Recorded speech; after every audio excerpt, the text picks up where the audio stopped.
broken baker, where crimes are baked in every show. Mysteries rise and truth unfolding. Ready, set, it's time to go.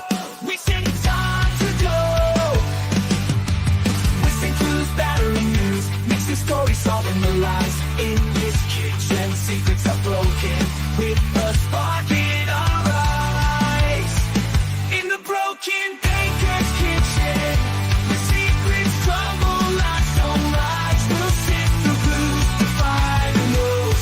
With a spark in our eyes. In broken rise. Broken rise.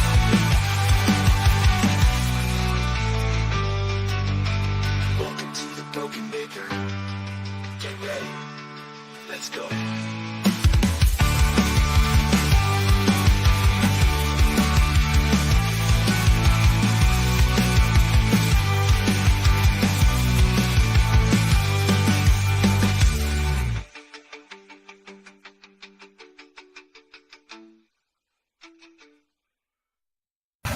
I'm Jimmy. How y'all doing?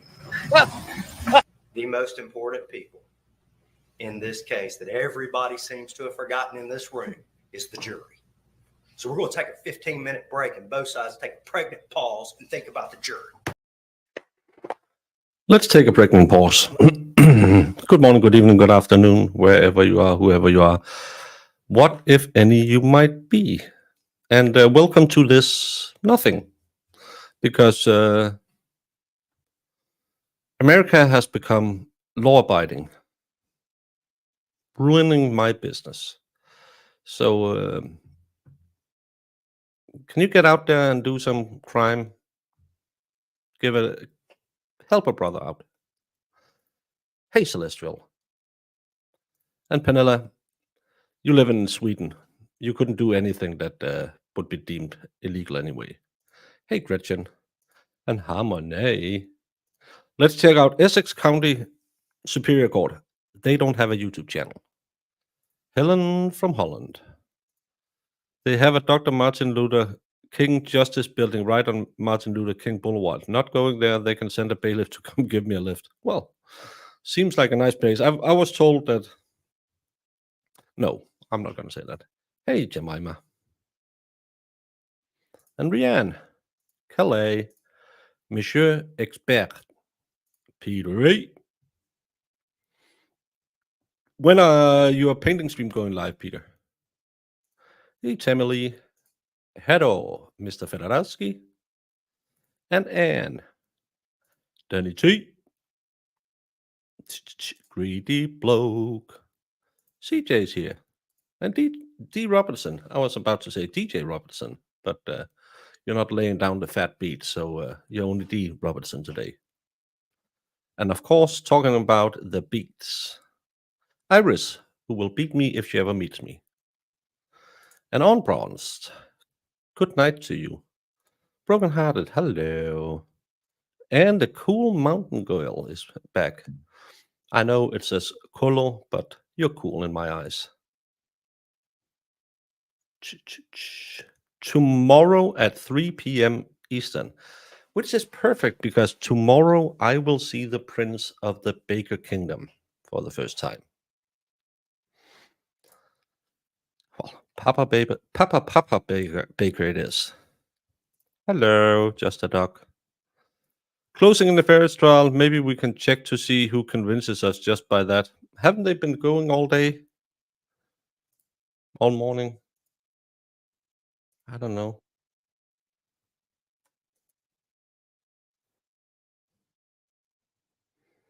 If it's something people want to do, watch only the closing in a case, we can do that. I know nothing other than Recovery Addict broke the case. Thank you so much. Yeah, he baptized my daughter this morning, so he's a healthy boy. Hey, Kiki. Did you hear about the story Mo covered today? Man left his girlfriend to unalive on the couch, Sarah 2.0. Nope, I didn't. I always take my pre-stream naps before I go on, and Mo is always inconsiderate enough to stream while I sleep. A lot of people are. The Expert, Mo, MG, and a lot of people out there, Aiden, the Young Jerks. No one really thinks about me. What about Raven? What about Baker? Jamie will know that wrestling reference. 3 p.m. If I knew grandbabies were so much fun, I would have had them first. Yeah, I've heard that kids are cute, but grandkids are cuter. And I just have, as I said yesterday, every baby is ugly except my babies. And apparently my grandbabies are just as wonderful. He's a little chubster. I told you. I can drop you off there at 2 a.m. if you want to see some crime. What kind of ladies of the night are you into? Open-minded? Well, Brackets is streaming at that time in the morning, so I don't know if he could make it. Yeah, I'm looking forward to it. I'm gonna wiggle those little toes. It'll be hilarious. We can do it. Just want to watch closings. Well, then let's change the topic then. But I'm not going on Verdict Watch for a case I know nothing about. Closing arguments in the Melody Walker Farris trial. Yeah, it's gonna be a. I don't know anything about it. Let's poll to see how many know anything about it. Have you watched the trial?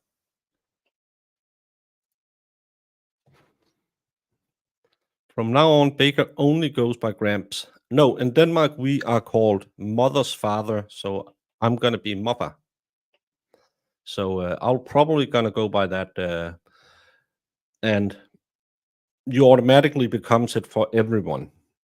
Like my kids and my siblings called my dad or Fafa, except my sister because she has to be weird, so that was Muffa as well. But you're either becoming beste, that's normally for the grandmoms because that means the best mother or the best father, but not many men goes by bestefar, which is granddad. But we become Muffa or Fafa. Hey, mom of 10. And Christine. Thank you so much, Unbrunched. Hello, Matilda. Another. I'm big in Holland. I like that because Dutch people are normally taller than anyone else in the European continent. So if I'm big down there, I must be a tall fella. In America, I'm just slightly above average.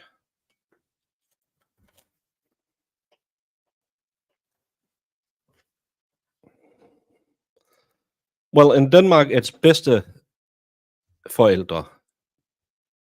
But we don't really use that. We call them mother, father, or father, father, mother, mother, mother, father, mother is what we use. Yes, Danny, we'll do that. Hey, AJ. Thanks for the closing and verdict watch, Gramps. Brandon, I feel for your wife because you have something with your ears. I clearly said no verdict watch.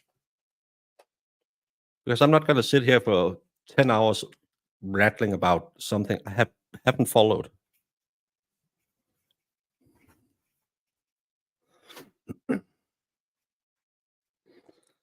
I was just thinking about. I found something with a guy who got called for jury misconduct, and I found a woman who was drinking in her pregnancy, and I wanted to cover that, but no, we're going to do what Irish yells at us. Bestemor, bestefar in Norway, but can also be broken down to farmor, farfar for your dad's parents and mormor, morfar for your mom's parents. Yeah. That's like in Denmark. Hey, Marissa. Welcome. We are apparently doing closing arguments today. I just have to find a trial. Tweet. Oh, I don't want to watch it on Court TV. They have a stupid location. I'll have to move it around. Whip. Whip. I think they already gave some of the closings. Yeah.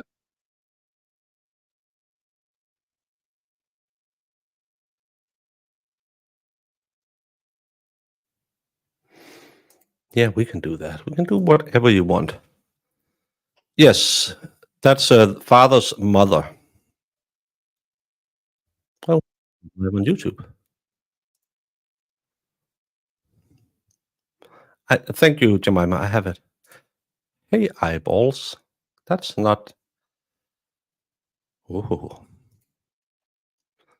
I go by Grams. My granddaughter is 2 months old now. Oh, congratulations. Girls are the best, except when they meet boys.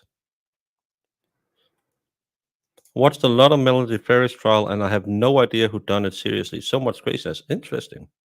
I'm 5'10". I'm considered tall anyway. Yeah, that's a tall woman. Nope, I don't want to know anything about the trial. I just want to see the closing argument and see where I land. Just to see if they make good closing arguments, because normally we've been sitting here for 2 weeks and know everything about it. Hey, Bridget.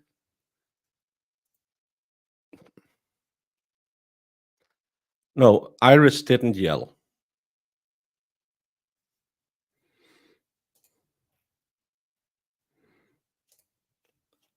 Oh, that's like in Germany. That's Opa and Oma. I was also convinced that my grandfather's name was Vladimir, but he just really liked vodka. Well, if it's that kind. Grams, it's called selective hearing. It's like a tree falling in the desolate woods. If I don't hear it or process it, did you really say it? Well, I can say it over and over and over again, but you still claim I never said it.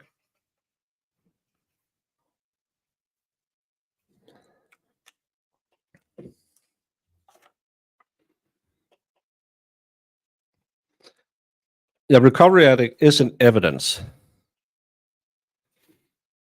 Hey, Tina, mindful. Tina, in Germany, you use Oma and Opa as well, right? For grandparents. Iris, what do you say in Spanish?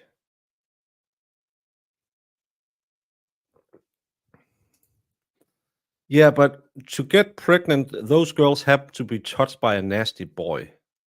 Ugh. Ugh.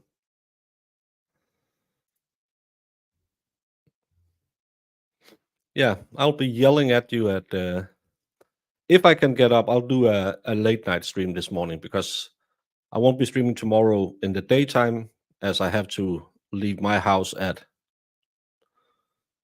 2, I think, which would be 9 your time, and then I won't know. No. So if I get up, I'll do a around midnight stream today. Abuelito. Oh, that's a cute one too. Boys do have cooties, because every father knows how boys are.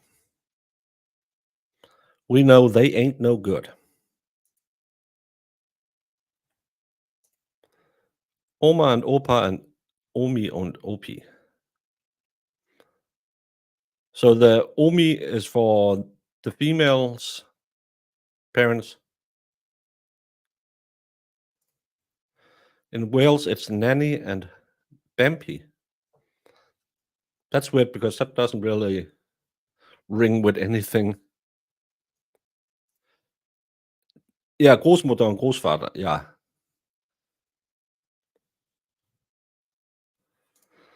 Oppa is what you yell when you break the dishes, though. Could be. It's for the. It's because I didn't plan to do this, but then Iris threatened me with La Chancla, and we are now watching the closing in the second fire pit trial this year, the Melody Walker Farris trial. The one who I don't really know. It's something they found her husband in the fire pit after a long time or something, and recovery addict had some old lady went looking and found out she missed a gun or something. I don't know enough about it. On my husband's side, we have grandpa and nana, then super nana for nana's mom, and pa for nana's mom. Dad, nana's mom, pa, dad, right? Baka and Dida in Croatia. Baba, when I was in Bosnia, we had an old lady working in the camp in the kitchen. We all called her Baba. I thought that was grandma. It's Nono and Nona in your house, because Peter A is the one who always says no. Yeah, alle forældre. Nana and Pa. You live in the south, and you are Mimi, and my husband is Popsy. You watch parts of it. I had to do grandma and grandpa, or I would be beaten. Well, my mom, when I called her and said, "Hey, guess what? I got a girlfriend. Hey, guess what? You're going to be a grandma." She said, "I'm too young to be a grandma." So she was father's mother.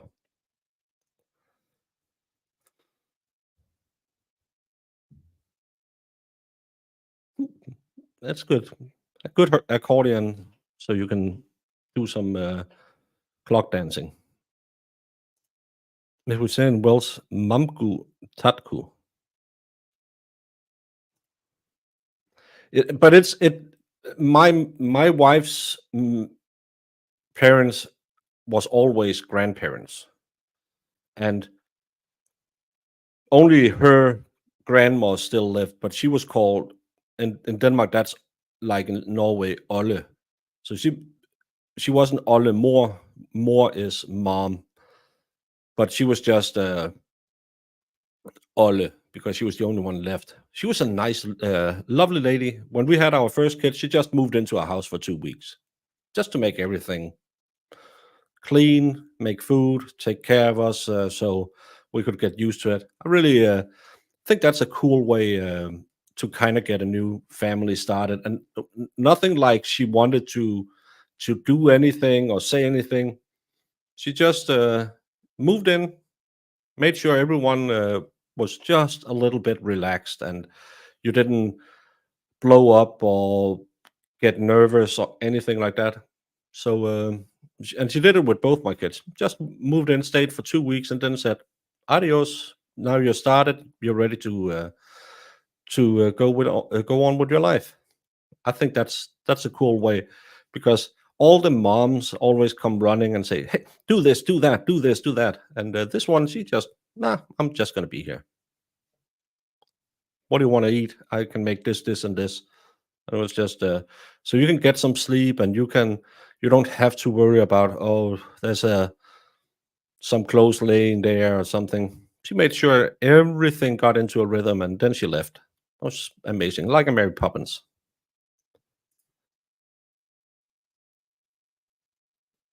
Pop, pop. You are watching the burn pile trial. Yeah, we're gonna watch the closing. We don't know anything about it, most of us, so we're gonna see if one or the other side has better arguments. She was such a wonderful lady, and what a wonderful cook. If you wanted that authentic, old, hearty, country folk Danish food, you couldn't go to somewhere better to eat. She was a great woman, one of the few I liked in her family, but she was wonderful. My mom's or my wife's mom was also a very nice lady, but apparently it skipped a generation, because my girls are also wonderful women. But as We're getting started. The poll says, come on, YouTube. I know you have implemented all.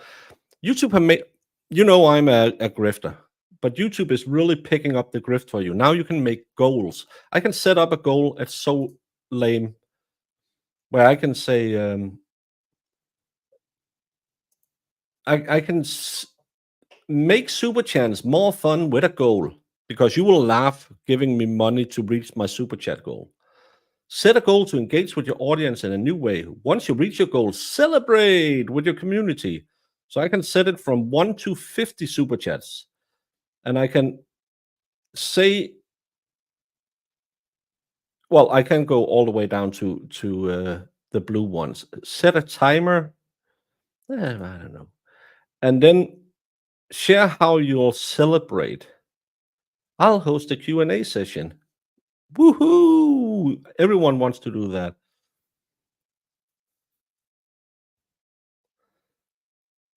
But why? This is not Twitch. I'm not a game streamer. But the poll said 68% haven't followed the trial. So we're gonna have a good poll after. They do it on TikTok. I know they make their money by taking the money I take from you. But I'm doing a live watching trials. Well, I also do the night streams where I don't know, chat makes me talk about something.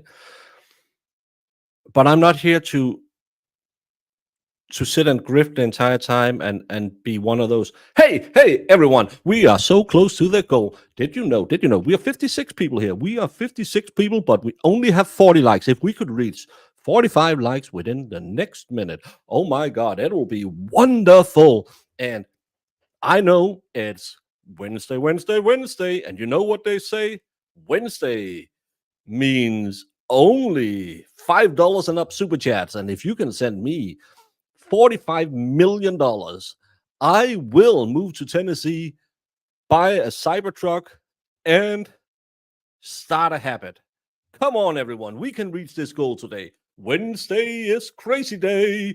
Only green chats and up will be read, or I will send Iris to your house.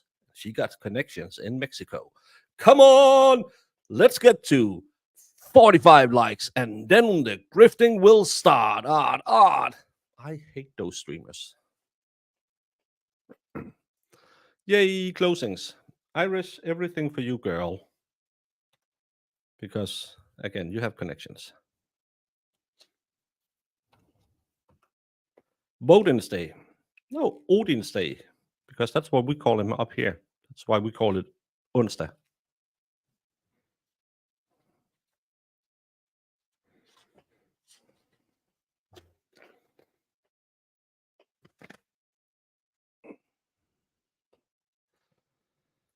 Grams, to clarify, good poll or good poll? I'm dyslexic. I don't know what's the. Oh, one of them is where you. Well, the second kind, Valhalla didn't want to show me when I was in Tennessee. So when we go golfing, we can go check out some polls afterwards.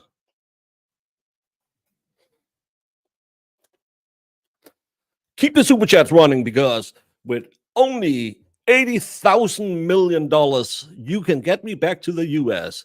Imagine that. And I'll drink a yoo-hoo live on stream. I hate those streamers. Best I can do is $2. It's way more than you need to do.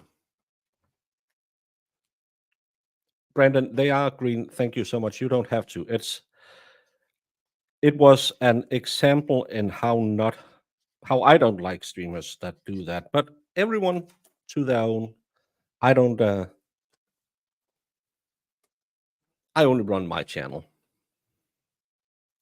Yeah, you better hit the like. Well, we are at 45 likes. Can we reach 50? 50 likes. But why Tennessee out of all of them? Because Valhalla lives in Tennessee, and The Expert, and Volsom. So that'd be cool. I know people. One you use to vote, one you can either swing around or ride. Or pole vault.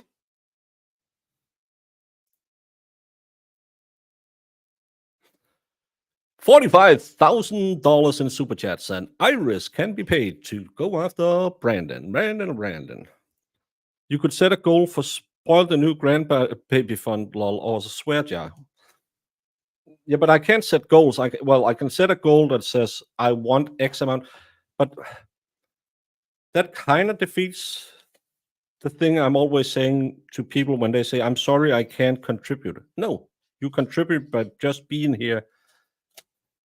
And that's why I write all the super chats down. I know some other channels you'll have to, just to be read, you have to be at least a yellow, that's a $10 before they'll read you. But why? Who knows what kind of monetary situation the super chatter is in? Maybe those $2 is way more than $10 for something else. And they really just want to contribute because they like Jamie's laugh. I think it's just such a commercialization of it. And of course, I'm a grifter, and of course, I don't mind getting paid to do this. But the entire try and fleece your audience as much as possible. I don't. Which part of it? The one about Valhalla not taking me to the mouse's ear? Have I ever thought about doing improv? No, because I can't be funny on a stage. I have extremely stage fright, and when I ran for politics, I'll stumble over the words. This is easy because you're not here in the same way, but I'm really bad in front of a crowd. And again, other YouTubers who have done improv gotta have it. I'm just saying. Hey, Tommy. Still thinking about South Dakota. Well, South Dakota is really far from everything. I looked at my map that I got from FD Food Fair, and it's really far away from everyone I kind of know online. So, yeah. Hey, Gada. Yeah, she's ruining my socialist roots. Hey, MG. EDB does live in Tennessee as well. And I think the Clara lives down there as well.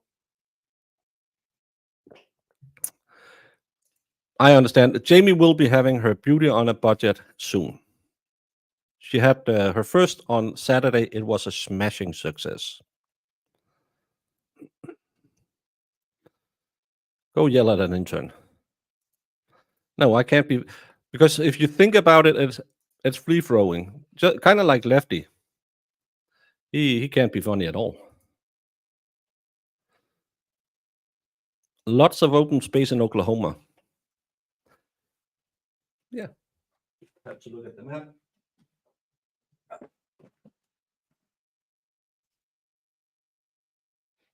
Well, that's not that far from people we know.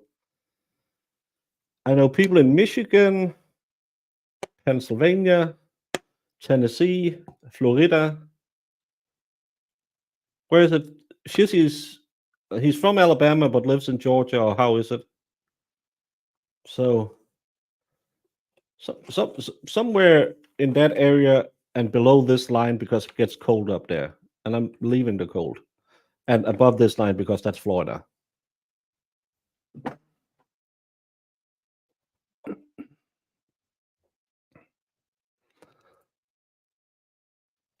And I think I drove over the Mississippi the last time.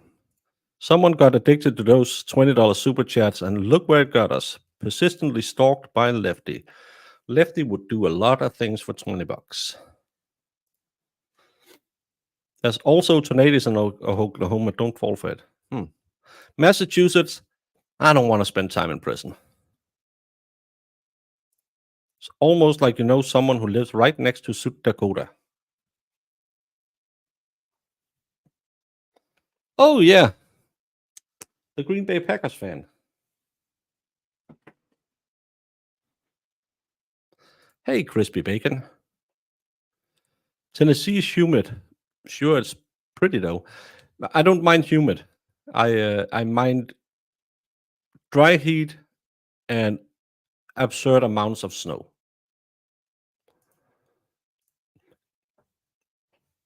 I'm just saying.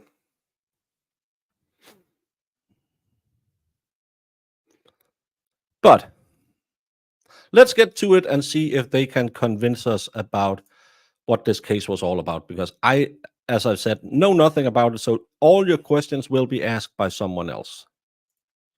Answered is what I said. It's going to then take us another. We did a pretty good job yesterday gathering up all the exhibits and everything for you. You lying about Scott? Then we'll also have to talk to the alternate.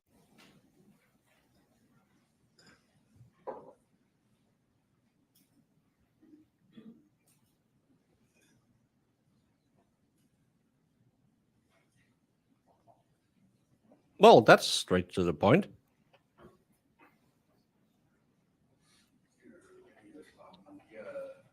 You have Dave in Michigan. Yes. Oh, the power cord? No, but I have the USB. So yeah, power. It's your display is going to sleep. So plug a power cord into the laptop. It's on the It's on the screen. I know. I have a privacy. It's Okay. the audio that's not Okay. playing. Oh, is it not playing audio right now? Maybe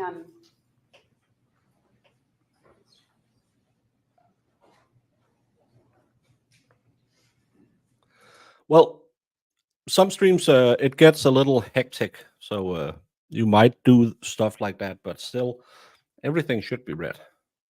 Okay. We need to be on the same page. Okay. That was the remains of this lady's husband that was found in her fire pit. El visage. All right. And so I don't want to be confused, but I remember you telling me he's on the burn pile. Mm-hmm. Were you lying about Scott? Scott, I mean, you think what? I don't. You tell me what happened. I can tell you that there should not have been as much damage as there was done. I don't know what that means. That body should not have been burned up. This case is about Gary Wayne Farris. and you're Yeah, Chandler Halderson was the guy who well, he succeeded because he got rid of most of it, but then for some strange reason he really was stupid about a lot of it. Maybe Kat shouldn't have helped him. Oh, I mean, Kat absolutely didn't take a taste of them. here because Melody Farris shot him, concealed his death by putting him on a burn pile on their property like he was trash.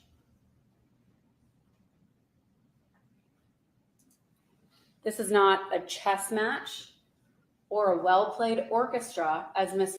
Well, all the baking I do will have free recipes. Sadly, I don't bake enough because I've had so many problems with my baking studio, but the ones I've done, the recipes is on the Discord.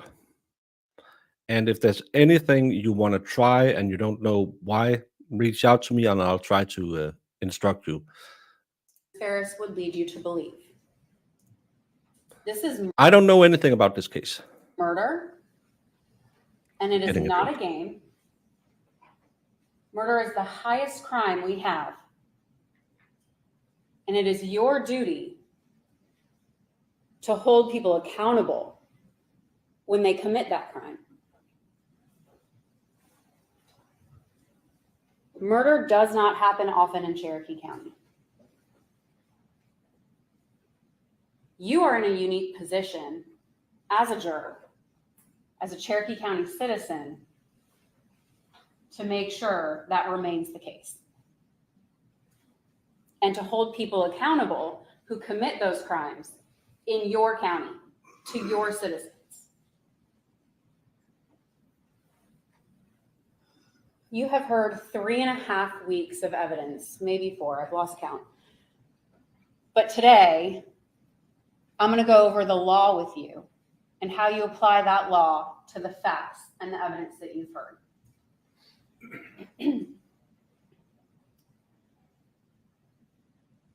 The law instructs you to determine the facts.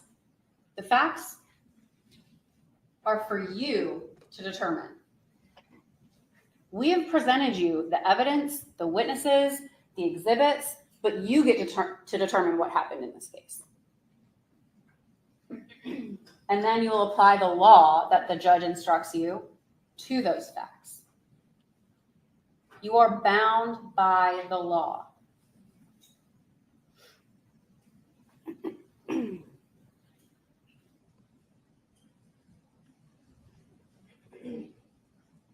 After the judge instructs you on the law, as he stated he will do for about 40 minutes or so, you will be armed with not only all of the materials that we gave you, the evidence, but you will also have the tools, which is the law.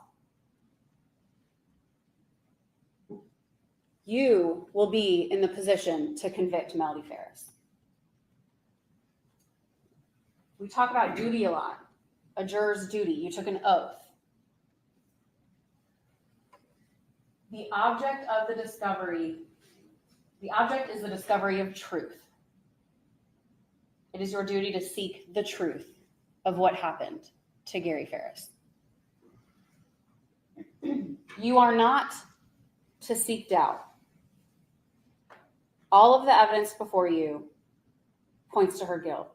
Hey, Nigel. It is not your duty to go through. This is closing argument. We are doing an experiment, so we'll have to figure it out. I haven't watched it, so can either side sway us? A lot are saying they think she's guilty, but they haven't proven it. See you, Lefty. Have a great day. All of that evidence to find all the holes that are unreasonable and to come up with some hypothesis that it doesn't even make sense. Your duty is the truth. And see, the defense wants you to ignore all the evidence that points to their client's guilt. They don't like the truth. They're going to lead you in a different direction. That will not make sense. That is not reasonable. Stay on the path of truth, and you will come to the conclusion to convict Melody Farris. Yeah, that's a weird one. Ian Dobb The defense is going to doesn't talk believe it looks about good the for her, state's burden of proof beyond a reasonable doubt. but haven't proved it. As the state, we have to prove a case beyond a reasonable doubt. But that is just that, a reasonable doubt, the doubt of a fair-minded, impartial juror seeking the truth. That's so funny because in the Sarah Boone case, a reasonable doubt wasn't just that. That was everything. It's funny how it changes when you have to use it or not use it. If there's a doubt in your mind, it has to be reasonable to acquit. It cannot be a doubt that makes no sense that you have no answers for. That's not a reasonable doubt. And in this case, we have proven it beyond a reasonable doubt. All of the doubts that they're going to get up here and try to plant in your mind are not reasonable. And the evidence shows that. And the law demands it. The defense is going to want you to believe that this standard is unattainable. They may even show that stair step picture that they showed an opening of each burden as it gets higher and higher with reasonable doubt at the top.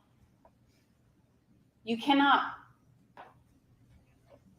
define reasonable doubt with steps. It is defined in the law.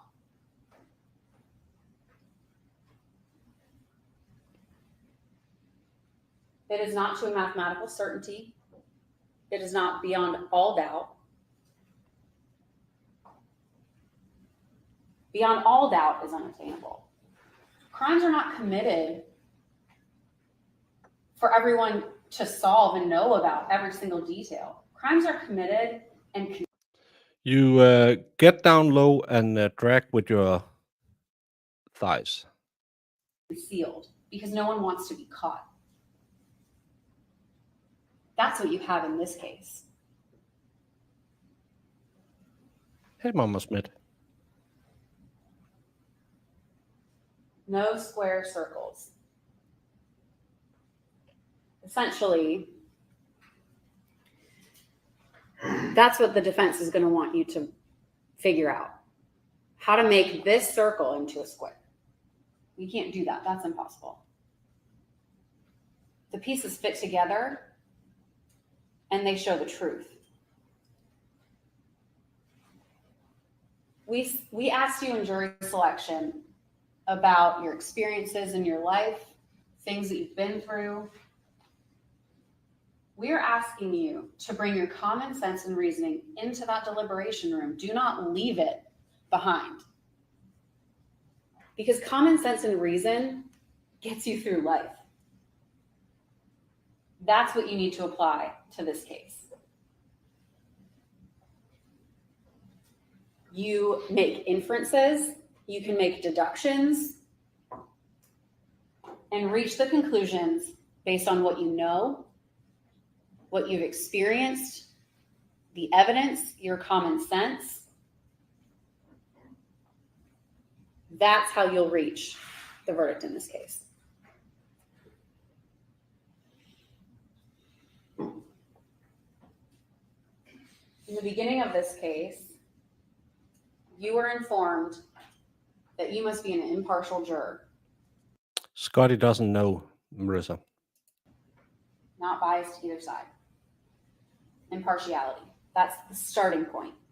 And that she has the presumption of innocence. Well, that was 4 weeks ago. That was before you heard all the evidence. That was before you actually realized that she's just cloaked in all her lies. You no longer are impartial. You have all of the information, all of the evidence. Never watched the movie. And that leads to one conclusion, which is that she's guilty. She is no longer presumed innocent in your eyes. That is no longer where she sits.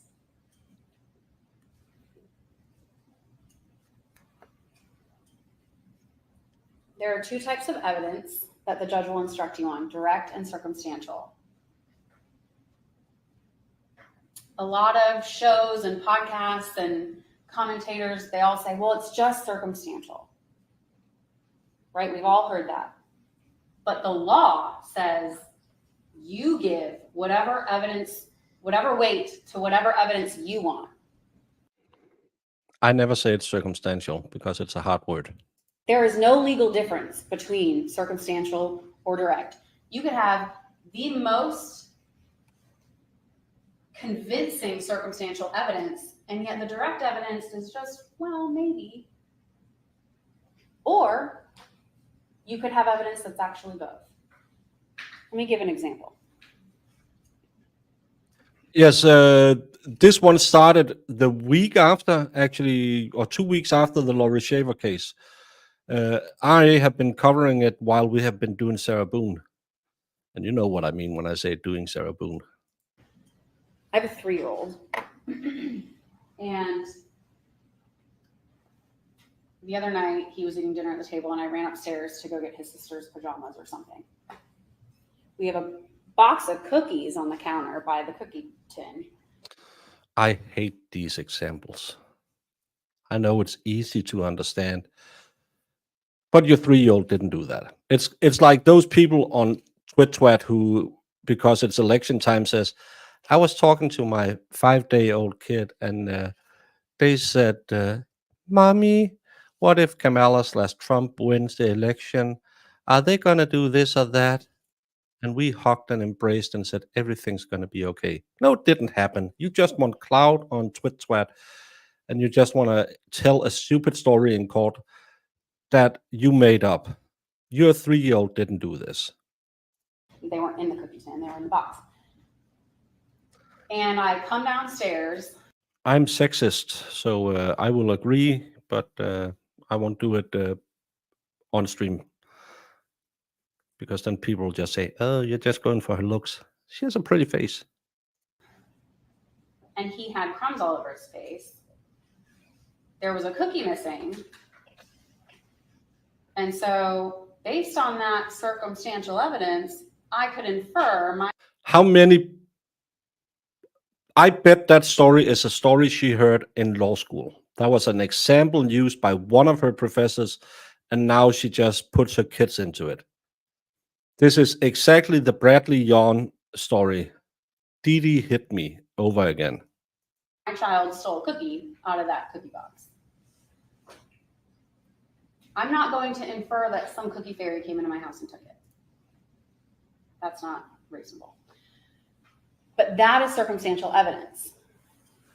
Now, had the box been knocked over on the floor and the crumbs sitting there on the floor and my dog is laying on the couch licking his paws, well, that scene points to... It's just such a made-up story. Don't put your kids into it saying circumstantial evidence is like walking into the kitchen, seeing a cookie missing and a kid with crumbs all over the bed. You don't have to put in all that little painting. Oh, I was going upstairs for pajamas for his sister and blah, blah. Explain circumstantial evidence. Or your dog is in the living room. Everyone has been away all day and one big steamer is in the middle of the room. You can't prove that the dog is the one who did it, but there's circumstantial evidence that the dog crapped the carpet. My crazy dog probably jumped on the counter, got a cookie out of the box and ate it on the floor. I don't have to see who took the cookie to know who took the cookie. And the scene leads me to believe it's one or the other. Because I know my child and I know my crazy dog. So circumstantial evidence is a conclusion that you can reach based on inferences. Direct evidence is something you heard, saw, tasted, smelled. Scott seeing blood on the floor in the basement. All of the testimony you heard, those are things that they experienced firsthand, the witnesses. It's direct evidence. There is no legal difference. You give whatever weight to whatever piece of evidence you deem appropriate.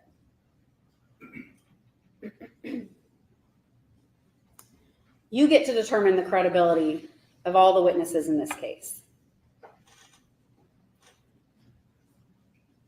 To do that, you can consider all the facts and circumstances of the case. And on the next slide, there's going to be a non-exhaustive list of other factors. In this case, motive, bias, all of those come up. Scott, Emily, and Chris will not get their father back. Whether they get up there, they have no motive to lie to you because Gary's not walking back through that door. Isn't there money on the table for the kids? Again, I hadn't watched this trial, but all the kids were kind of living off dad's money. He made a whole lot of money and everything just went out just as fast again because none of the kids did anything. One of them used to be in the military, got out of the military and moved straight home and just lived off dad's paycheck or something like that. That's their mother. They have no reason to lie.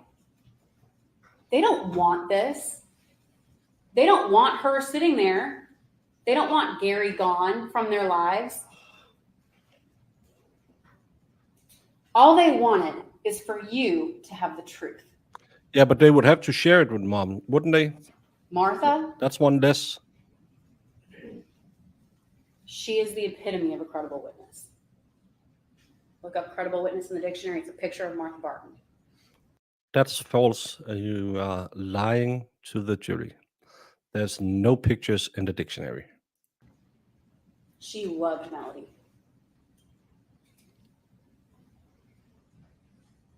She knew it was the right thing to do to come in here and tell you people the truth because you need to know the whole story. She had no motive to lie.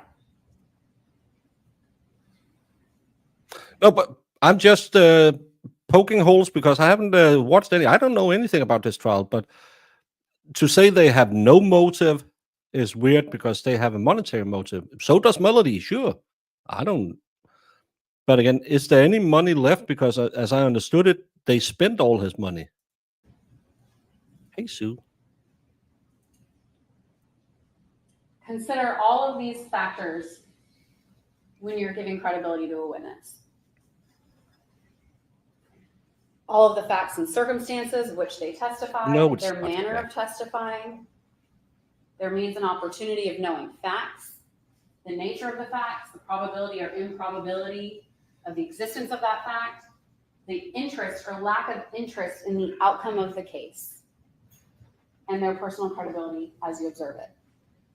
You actually weigh people's credibility every single day without really thinking about it.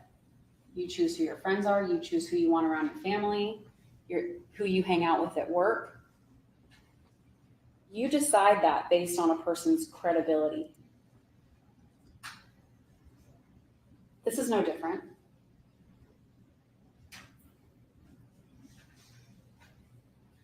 The nature of the facts, the nature about the facts of which they testify, let's talk about that for a second. David, Melody's friend, who came in here talking about his one experience with Scott in the driveway in the trailer, he didn't really have the means and opportunity of knowing the facts surrounding that situation. He knew Melody for like a second. Scott didn't know who he was. You know what Scott knows? Scott knows Melody killed his dad and is running around with Rusty Barton still and letting strangers over to the house and throwing Christmas parties. Yeah, he's going to be mad. His dad was just murdered and burned up in a burn pile on his own property by his mother. And now some strange man is coming and using his trailer. He's going to be mad. David had no perception of that. Zero. And he has an interest in the outcome of this case. He doesn't want to see his friend go to jail.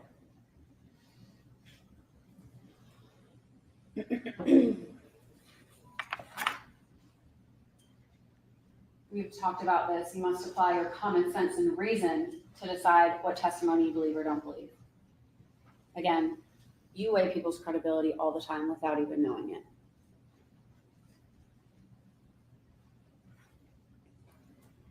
The law allows you and demands that you determine who to believe and who not to believe. And some people, you can believe some things they say and not some things they say, right? Like Rusty Barton. He plays both sides. We know that. We saw that. He wants to stay out of trouble, yet he doesn't want to upset Melody. We know what he said was the truth about her statement, he's in the burn pile, because of the context in which he said it. We know the recantation is a lie because it makes no sense. Why, if she gave that statement at Martha Jane's house after Gary's remains were found, why would Rusty respond with, "Don't tell me anything else"? And he references that 2:20 a.m. call. And then the call you just heard, he references it again. And that was August 2nd of 2018. That is a witness. You'll have to resolve the conflicts of his credibility. but he was up there long enough. Y'all know the kind of person he is. Use your common sense and reasoning. Now I want to talk to you about what she is charged with in the indictment. And you'll have a copy of the indictment in the back with all the charges in it.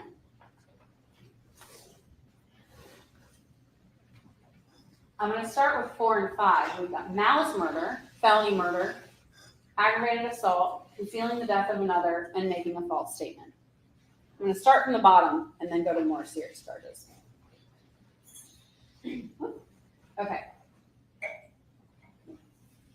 First of all, let me say this. If the defense doesn't get up here and concede making a false statement, no credibility to the closing argument. Knowingly and willfully making a false statement. I think she had multiple sidekicks. And it wasn't a secret, I believe. Hey, Kimber's from Ohio. And Kelly, thank you so much for the corner kiss over on Buy Me a Coffee. And Peter, you absolute animal. Thank you for 20 corner kisses. I can feel the skin is almost peeling off. And Peter said, pull all of that and buy something cool for the kid. I will go buy him a teddy, but I think I would spend a good amount on it on a gift basket for the mom, because she probably needs a little bit. So I will go find some toys for Junior, but the mom will also get a gift basket as thank you for giving me a new title. But thank you so much, Peter and Kelly. In any matter within the jurisdiction of the government of any county. Like Michael Ray said in his opening, lying to the police. I lost count how many times that woman lied to those police. But specifically this charge is about being currently in an affair with Rusty Barton. And y'all heard that voicemail on June, I think it was 25th. It was like less than a week before Gary's remains were found. Call me back, love you. That affair didn't end a year before. She just saw the unraveling. She didn't even own up to any affairs. She lied. Programming note, Craft and Chat Night will be Friday, November 1st at 7 p.m. in Discord this week. Halloween movie nights is tomorrow at 6 p.m. Eastern. Join the Discord for lots of fun. What will be the Halloween movie? And is Jamie the one who chose? I'm starting to write Jemima. Figuring out I can't spell Jemima, so you'll just be Jess. But thank you so much, Jess. And remember, everyone, now you're saying November 1st. November 2nd, I believe he starts at midnight. Uncle of the Bailey will do his yearly fundraiser to a children's hospital. Certain items have been up for auction. I know at least boxing glove signed by Andrea Burkhardt will be there.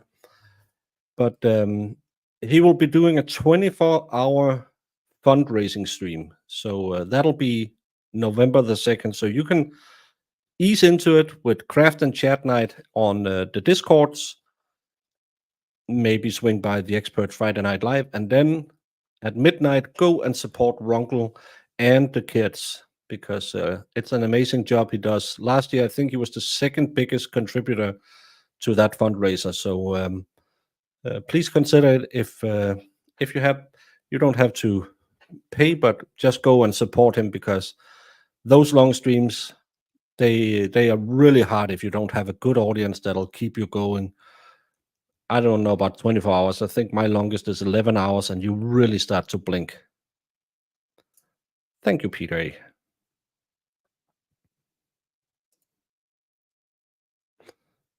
Don't yell at kids. What are we crafting? My knitting is a bit rusty. Well, you can do whatever crafting you want to do. It's just a coffee club for ladies to talk about everything. Like Sue, she's crafting a bus. 1978's Halloween and 1986 Trick or Treat. Right about Ted Wiley. Oh, we were just friends. We were all just friends. We know that's not true.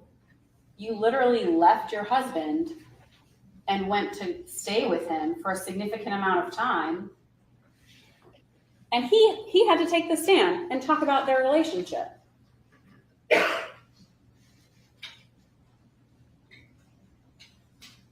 If they don't get up here and concede that, you can't give their closing any credibility.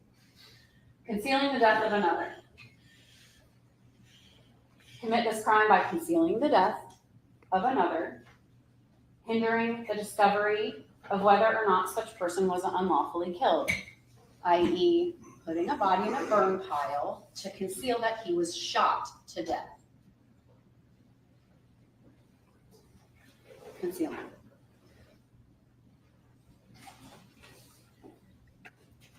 Now we're going to go to count 1, malice murder.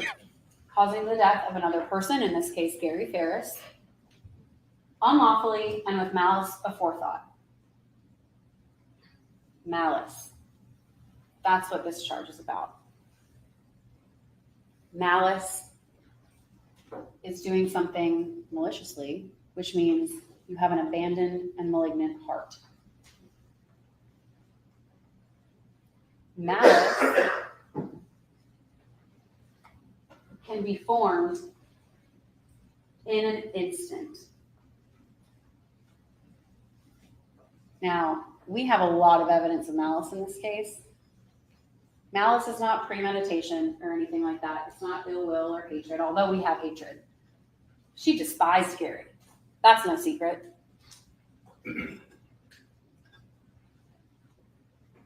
She intended to kill him without a legal justification. The state does not have to prove premeditation, although we have evidence of premeditation in this case. Taking that gun from Martha, telling Addison not to spend the night, she knew this day would come.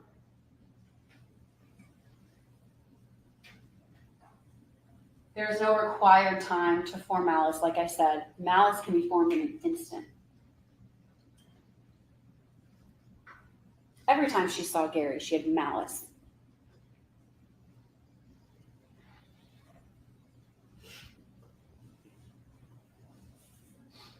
Felony murder is another type of murder, which essentially is when you cause the death of another during the commission of a felony. And in this case, that's aggravated assault. Aggravated assault will be defined in the next slide, but it's shooting someone or pointing a gun at someone. That's aggravated assault. And that caused the death of Gary Farris.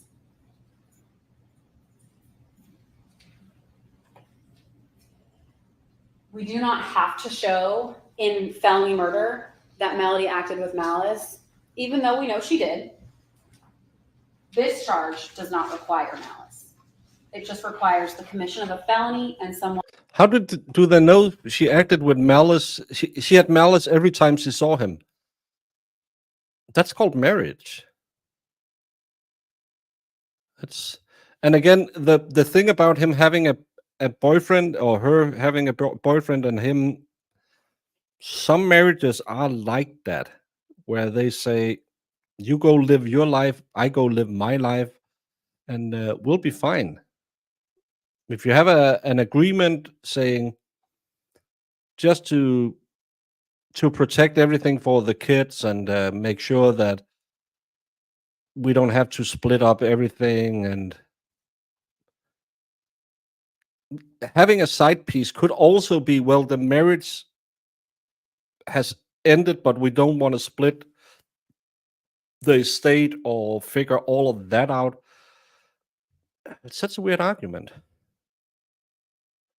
Because they have well, again, they can have a bad marriage and say, well, you go have your fun and I go have my fun, and we'll just keep the house together and make everything run for the kids. It's My mom and dad slept in different room for the last 20 years of their marriage, and they were doing fine. My dad snored like hell, and my mom watched TV till 3 a.m. They figured it out. It's I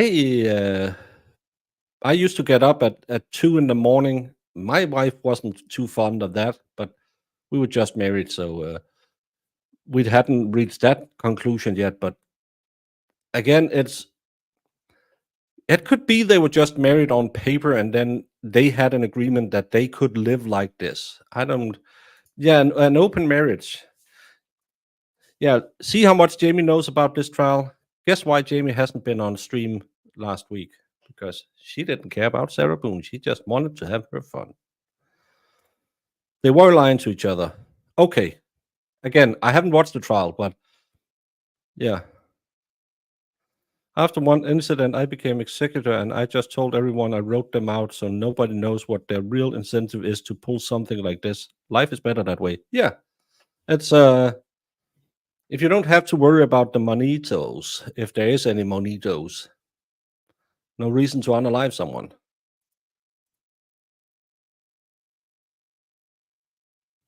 Yeah, and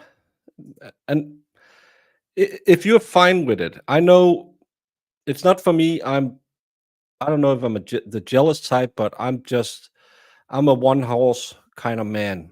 I never really figured. I tried to do two at a time just before I got deployed, and it lasted that one night when I picked the second one up. Then I got so much guilt that I called the other one and said, "No, this isn't working." I thought, well, I'm going to be deployed in a week. It doesn't matter. And I said, nope, I can't do that. Not even when I knew I was flying out a week later. I couldn't. I'm not a sharer. I'm a carer.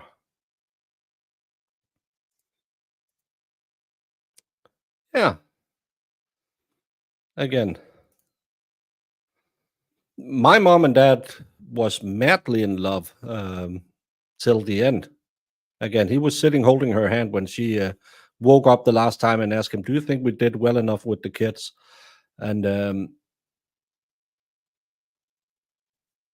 they just slept differently. But we you could figure out what it meant when the door to my dad's bedroom was closed, because normally he slept with the door open, but you don't think about that.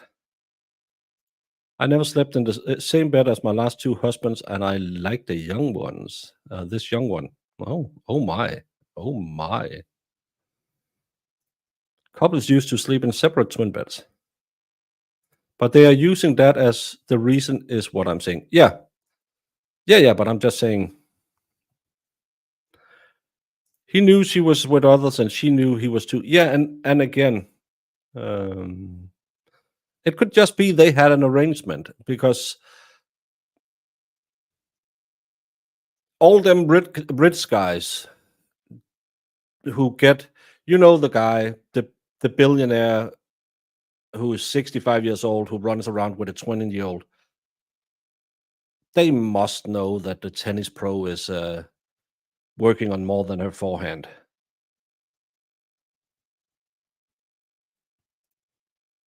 Oh my, oh my. Sharing is caring, but I'm not that caring. Yeah, again, if I can get divorced from one, why should I try again? Hey, Gerard.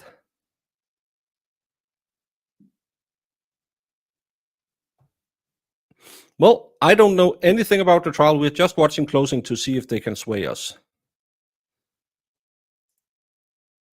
If we did sleep together, you'll probably see me on Baker's channel for the trial. Arrangement. Yeah, but you can have an arrangement with your partner saying, this is... I don't like that we're having an open marriage. So only one partner in a marriage has an open marriage. This is an arrangement where you on paper stay together and then you live your separate lives.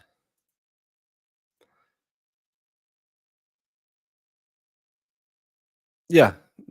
Again, it's whatever they do. Rusty is a fan of the little blue pills. I should try some of those. You mean Vince McMahon? But is the tennis pro willing to? I never really read all of those charges against him. That was a weird one. It's hard not to keep one happy. Why in the would you try to keep more than one at the same time? Exactly. And you'll have two mothers-in-law. Well, I like my mother-in-law. Well, cheer that. Then we don't have to watch anymore. You have deemed it guilty. If Diva doesn't work out, I'm not doing the marriage thing again. Once is enough. One resulting in somebody dying.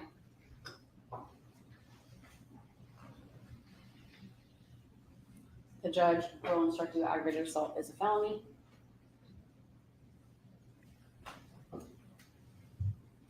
There needs to be what's called proximate cause to the death. So the felony has to have resulted somehow in the death or be connected to the death, which we have.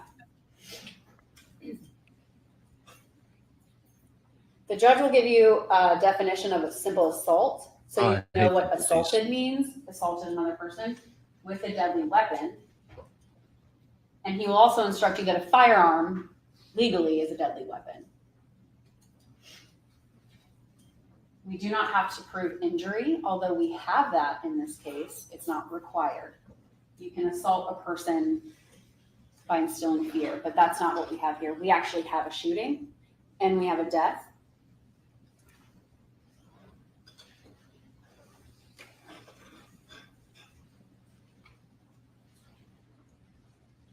I want to talk about the state's burden.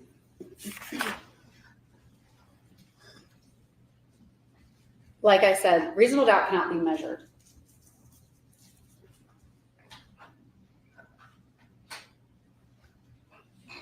They will want you to believe that that burden cannot be reached and it is unattainable. They will get up here and try to instill upon you that there's no way we can ever prove this case beyond a reasonable doubt. Well, that is just not the law.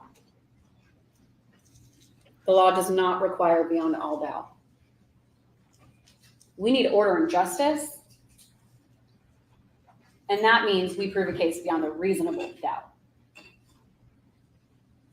You have more than what you need in this case to convict Melody Farris.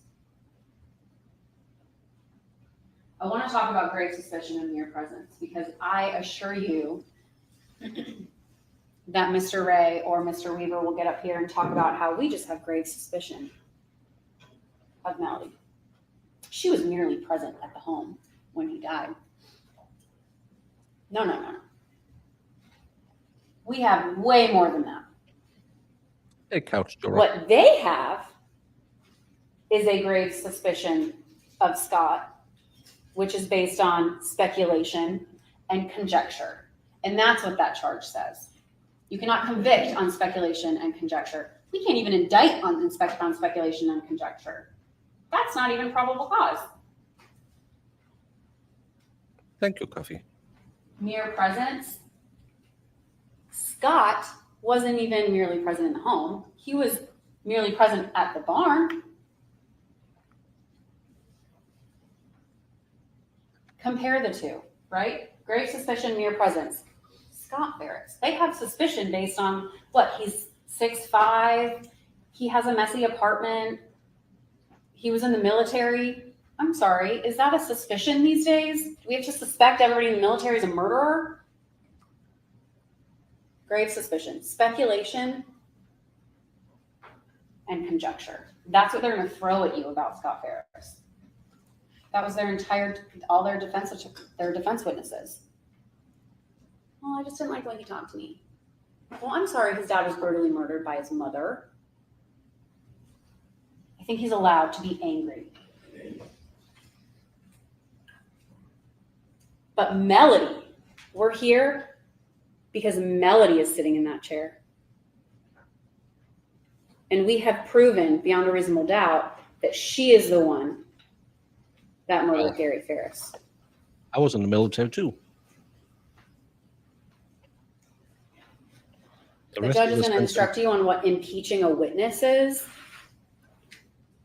It's essentially showing that a witness is unworthy of belief. You can attack the credibility, and he'll give you all those charges in the jury charge. We saw some of that here. But you know, the persons whose credibility that was attacked the most is Melody's. I mean, Food Fairy, I was watching Beauty on a Budget with Jamie last Saturday. That's where I got my swoosh from. Great show. You should watch it. Jamie really pulled out all the tricks. Saw Amanda sit on that stand, and Mr. Fogus showed her the text messages of Melody lying to her about going to Minnesota. Did you see Amanda's demeanor? Now we're into body language is a proof that her mom is guilty. What? Betrayal, disappointment. That's attacking her credibility. She's not worthy of belief. Amanda knows that. Her other children definitely know that. They sat up here and told you that. To that same vein, consider the source of a witness's information. If that witness's information is coming from Melody Farris, it is not worthy of belief.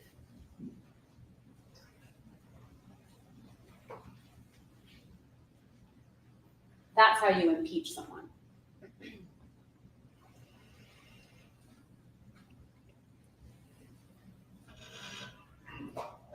Every crime must be committed with criminal intent. To determine criminal intent, you can consider words of the defendant, conduct, demeanor, motive, and any other circumstance that you deem relevant. We have a lot of intent in this case. We even have a text message where she says, I told him I hope you die of a gruesome death. Don't go by my example. If that's not direct evidence of intent, I don't know what is. Her demeanor when she found out about Rusty's statement, she was angry. She was mad at him. Her motive, she had plenty of motive. She's the only one that had motive.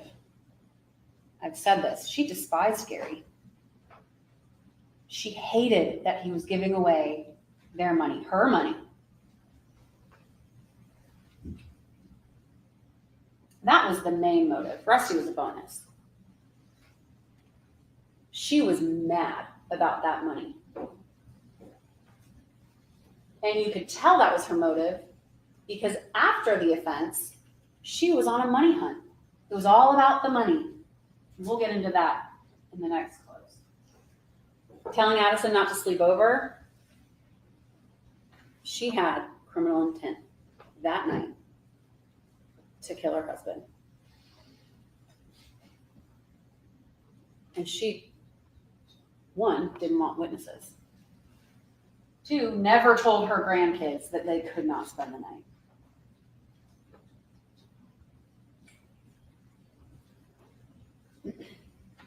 Telling people to, shh, I thought I told you to stop talking.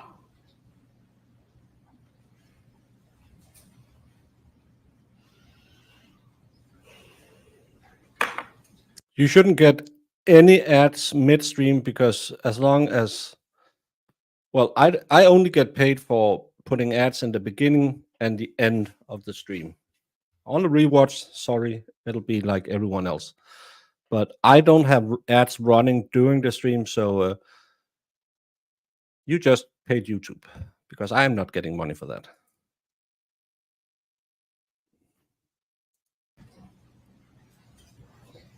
Everything she said and did in this case. Oh my. Oh my. Not only proves that she committed these crimes, but she did it with malice aforethought and an abandoned, malignant heart.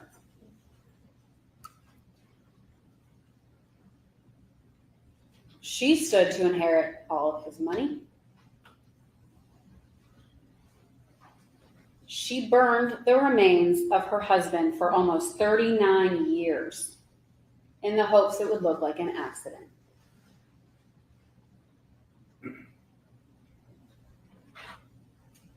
All because she wanted his money and to live a life with Rusty. In my next close, I'm going to talk about the evidence and why the evidence and the law demands a verdict of guilty in this case. Let's go ahead and take a quick break. I'm going to try to set up another microphone over here. All right. So we will try to keep it to 10 minutes. And y'all can go run down and get a cup of coffee if you need to.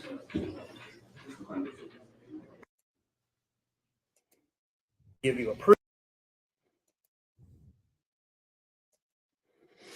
I don't know, Miss Lawyer Lady. What did she say other than you must trust us, bro? Because they didn't sleep in the same room, and this lady is a harlot. Why didn't she go into the evidence? Is it because she can't be contested on the evidence if she does it during her rebuttal? To me, I'm no sure. She said shh to someone, and she might have called Scotty, but Scotty doesn't know. Not the best closing arguments I've seen. Yeah, I'm happy alone. Do I like lima beans? I don't know what a lima bean is. I think I zoned out. Yeah. The cheating isn't a good reason to throw someone in the burn pit. No, divorce is. Because if he had all the money, she'd get half. But they had no money, so. That was her closing arguments. And then she said, I'll get to the evidence in my second closing argument.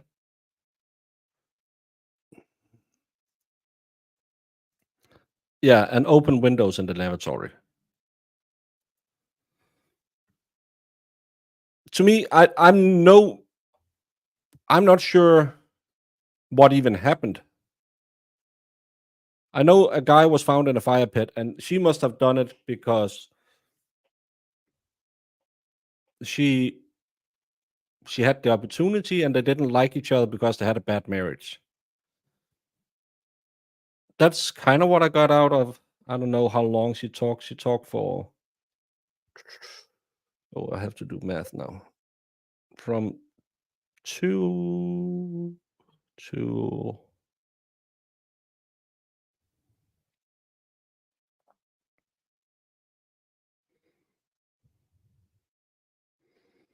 She only spoke for like half an hour. Oh my God, that was slow.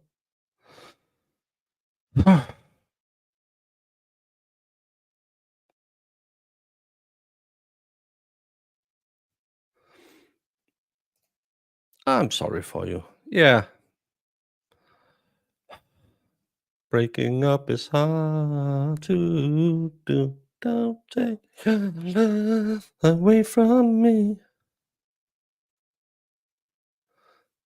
No, and Scotty was the guy who was in the military and didn't do crap when he came home, just got money from dad.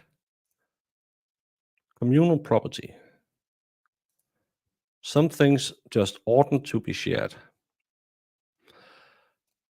Us American children were forced to have these in our mixed veggies. You didn't have. I can't tell you if we did because I don't know what a lima bean is. I like those red beans that you put in your chili con carne. They have no actual physical evidence. It's all circumstantial. Look at Jamie with the $5 words.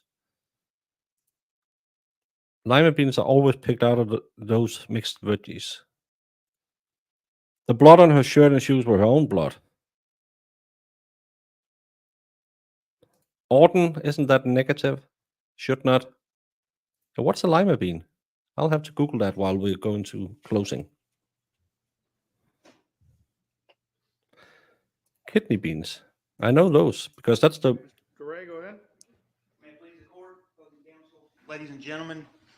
First off, on behalf of Mr. Weaver and Ms. Farris, thank you very much. I know that this has been, for y'all, a long 4 weeks, and definitely for all the lawyers, it's been a long 5 weeks of dealing with this case. And we note that you have been paying diligent attention, taking your notes, and we are very appreciative of that. And with that, and like I told you on October the 7th, when I did my opening statement, you're getting on the Ferris wheel. And it is, in fact, this family is a soap opera. And I think through the testimony that you saw that. Now, first off, the indictment, Ms. Frankish went over the indictment with you, so I'll just touch on it briefly. Count 1, malice murder. Count 2, felony murder. Count 3, aggravated assault. Count 4, concealing the death. And count 5, making false statements. Now, this is just to point out, Ms. Frankish pointed out that, we're disingenuous if we don't just get up here and freely admit about count 5 making a false statement. So I'll just go ahead and give you a preview that Mr. Weaver is going to be coming up with. He does not have a PowerPoint. He's got 2 books and about 10 pieces of paper, and he's going to be specifically addressing that with you. But what I will be doing in mine is walking you through what the actual physical evidence was in the case. And we're actually going to start by walking through the front. I don't think I've ever had lima beans, but I'm not against beans in general. Door of the Ferris property. Now, first off, with reasonable doubt. It says it's called the doubt of beans a in the UK. impartial juror honestly seeking the truth. Ms. Franklin said it to you. I said it to you in opening. The judge is going to say it to you again. Mr. Weaver is going to say it to you again. And Ms. Frankish was right. There is a stair step. I found that several years ago, and I have used it ever since, and I absolutely love it because it shows what reasonable doubt is. Because you're not finding this case and deciding this case based on reasonable doubt. It is beyond reasonable doubt. So it's a doubt that you can give a reason for. They have to go beyond that. They don't just get up to the reasonable doubt step and stop, because that's not guilty. They got to get up on that top step. Oh yeah, I have beyond that doubt. Sometimes I buy these bean mixes frozen, and I just chuck them in water and eat them with whatever. And probably there was some lima beans in there. I like beans, even though apparently they make you gassy.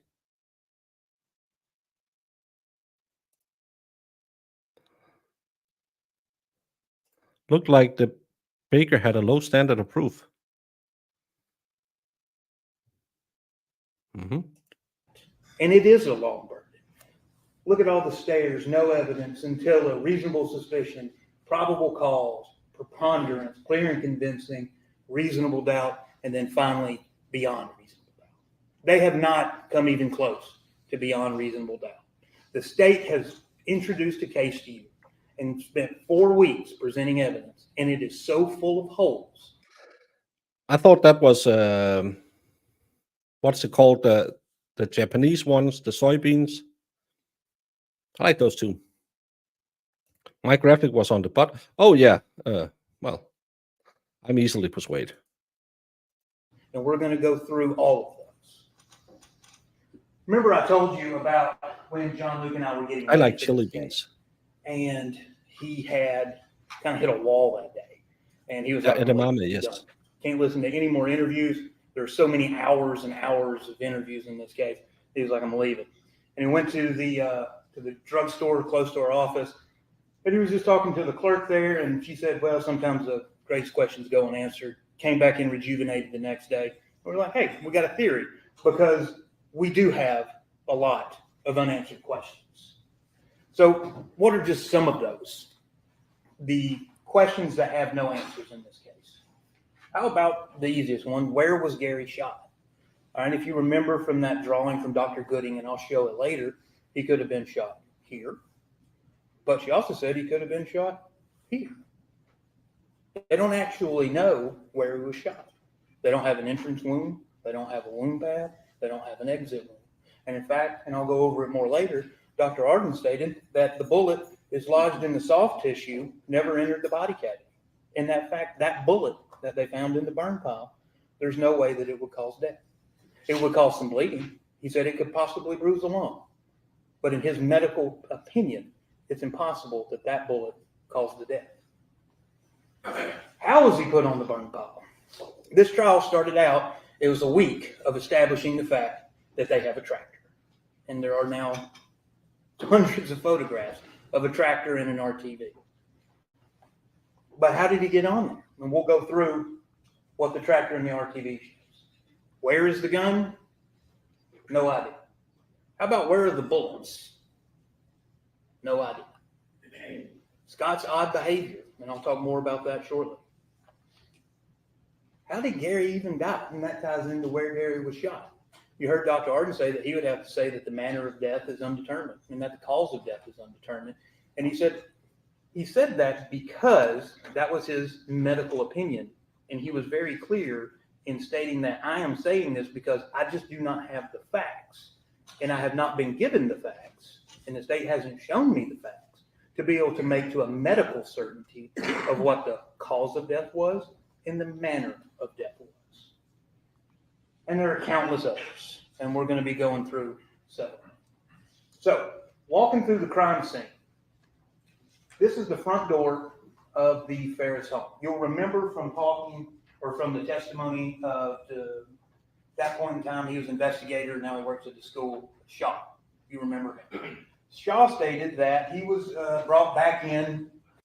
Yeah, everyone, 102 watching and only 99 likes. Let's get to 100 likes. 100 likes and you'll get the nose cam. I don't think you remember who told him to, but there was a blood droplet. I don't think my little pointer will work on the TV, but it's right there, kind of underneath the window in the middle of that hallway that there was a blood drop, a potential blood drop. But what ended up happening, that blood droplet was not collected or tested. And actually, when they brought Agent Coffee out, or Agent Honey, they didn't even have her blue star it either. So there is a spot on the floor of unknown origin, and nobody knows actually what it is. Moving further into the house, into the dining room, and you'll remember, if I am facing this photograph, the door to the stairs to go down to Gary's living quarters. What in all is this living room? Are we stuck in the 50s? You have these upholstered chairs with what can best be described as a satin cover that would look at home and a brothel. Then you have a chandelier in such a small room. That just seems like, I don't know. And a big flowery porcelain vase on a little stool and two ugly parrot light candles. I hate this well, it was really popular and then it fell out. We sold a lot of my mom's when she passed away. Got a little money for that. This looks like a whorehouse that tried to be Versailles, trying to be fancy while doing it on a budget. These chairs are the worst chairs in the world to ever sit on. It'll dig into your butt. It'll dig into your back. And then you have a little nightlight over here. This with the frills underneath is a replica of what we in Denmark call klunkeperioden, which means La Coronas period, where everything was kind of that style back in the late 1800s. It's all the style. It looks like someone who got into a little money and didn't know what nice was and just threw everything together they'd seen on movies. What in all the world? And this picture is way too low. So is this. And they're too small for this big wall. I would fire their interior decorator. You like dark furniture? I don't mind the dark furniture, but this satin white Ugh. Yeah, but when you're having a family dinner and I was married to someone in Jutland. You eat for 5 hours. That's not fun. It's grandma's house. She looks like the lady that would live there, but it's too clustered with all kinds of things. It's like grandma's house and not grandma's house. It's like this is how grandma's house used to look, but we can't get everything correctly. It's a weird thing.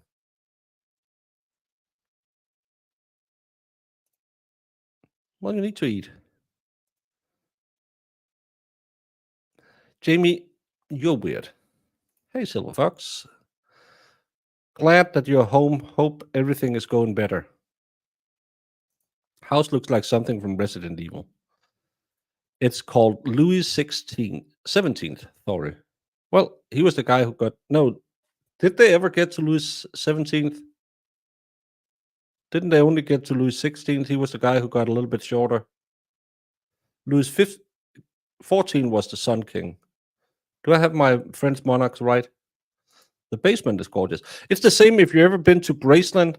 Elvis's downstairs, his TV room and his billiard room, absolutely horrendous. Knights in white satin, which is a double entendre because white satin is also a perfume.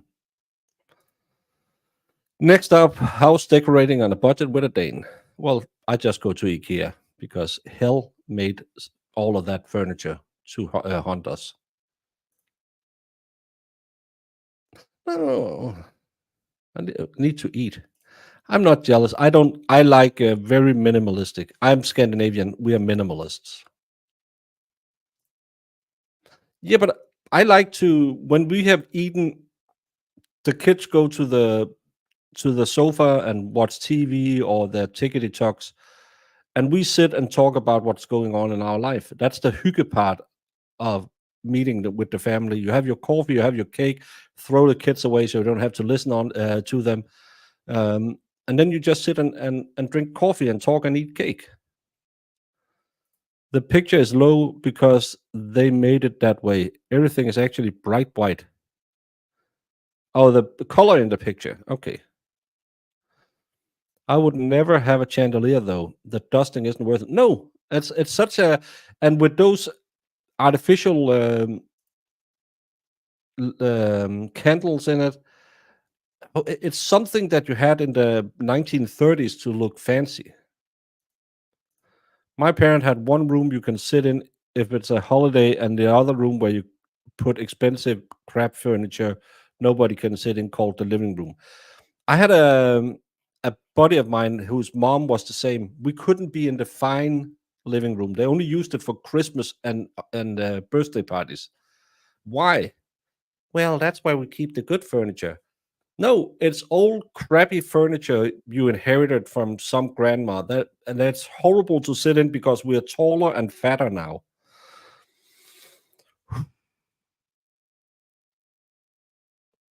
Yeah, the sitting and just chatting and eating and talking about what's going on. That's the hygge part. Yeah, but it doesn't look quality. It doesn't look good. Seats are green velvet, like lima beans. No, but I have some. Of course, I have decor on the walls, and I have some flowers and stuff like that. But I'm not living like one of those Copenhagen people where they can't even put a sofa in a room because it'll ruin the aesthetic of a big, high loft, high room. I don't know what it's called. Room where there's a lot of echo. Well, not any women I've met. Function over form instead of form over function. Exactly, Jim Bob. Kids can just chuck off to another room because they want to be on the iPad. But who put so many flowers in there? It's weird. The den is where you sit and watch TV. The living room has the nice furniture, and you only sit there on special occasions. Such weird. It would be to the left. Agent Honay sprayed this entire area, if you'll remember from her testimony, in Blue Star. Nothing. Not a single drop of blood, except for when you turn and on that same rug. That's the rug there, and that's up toward what would be the left-hand corner of the rug.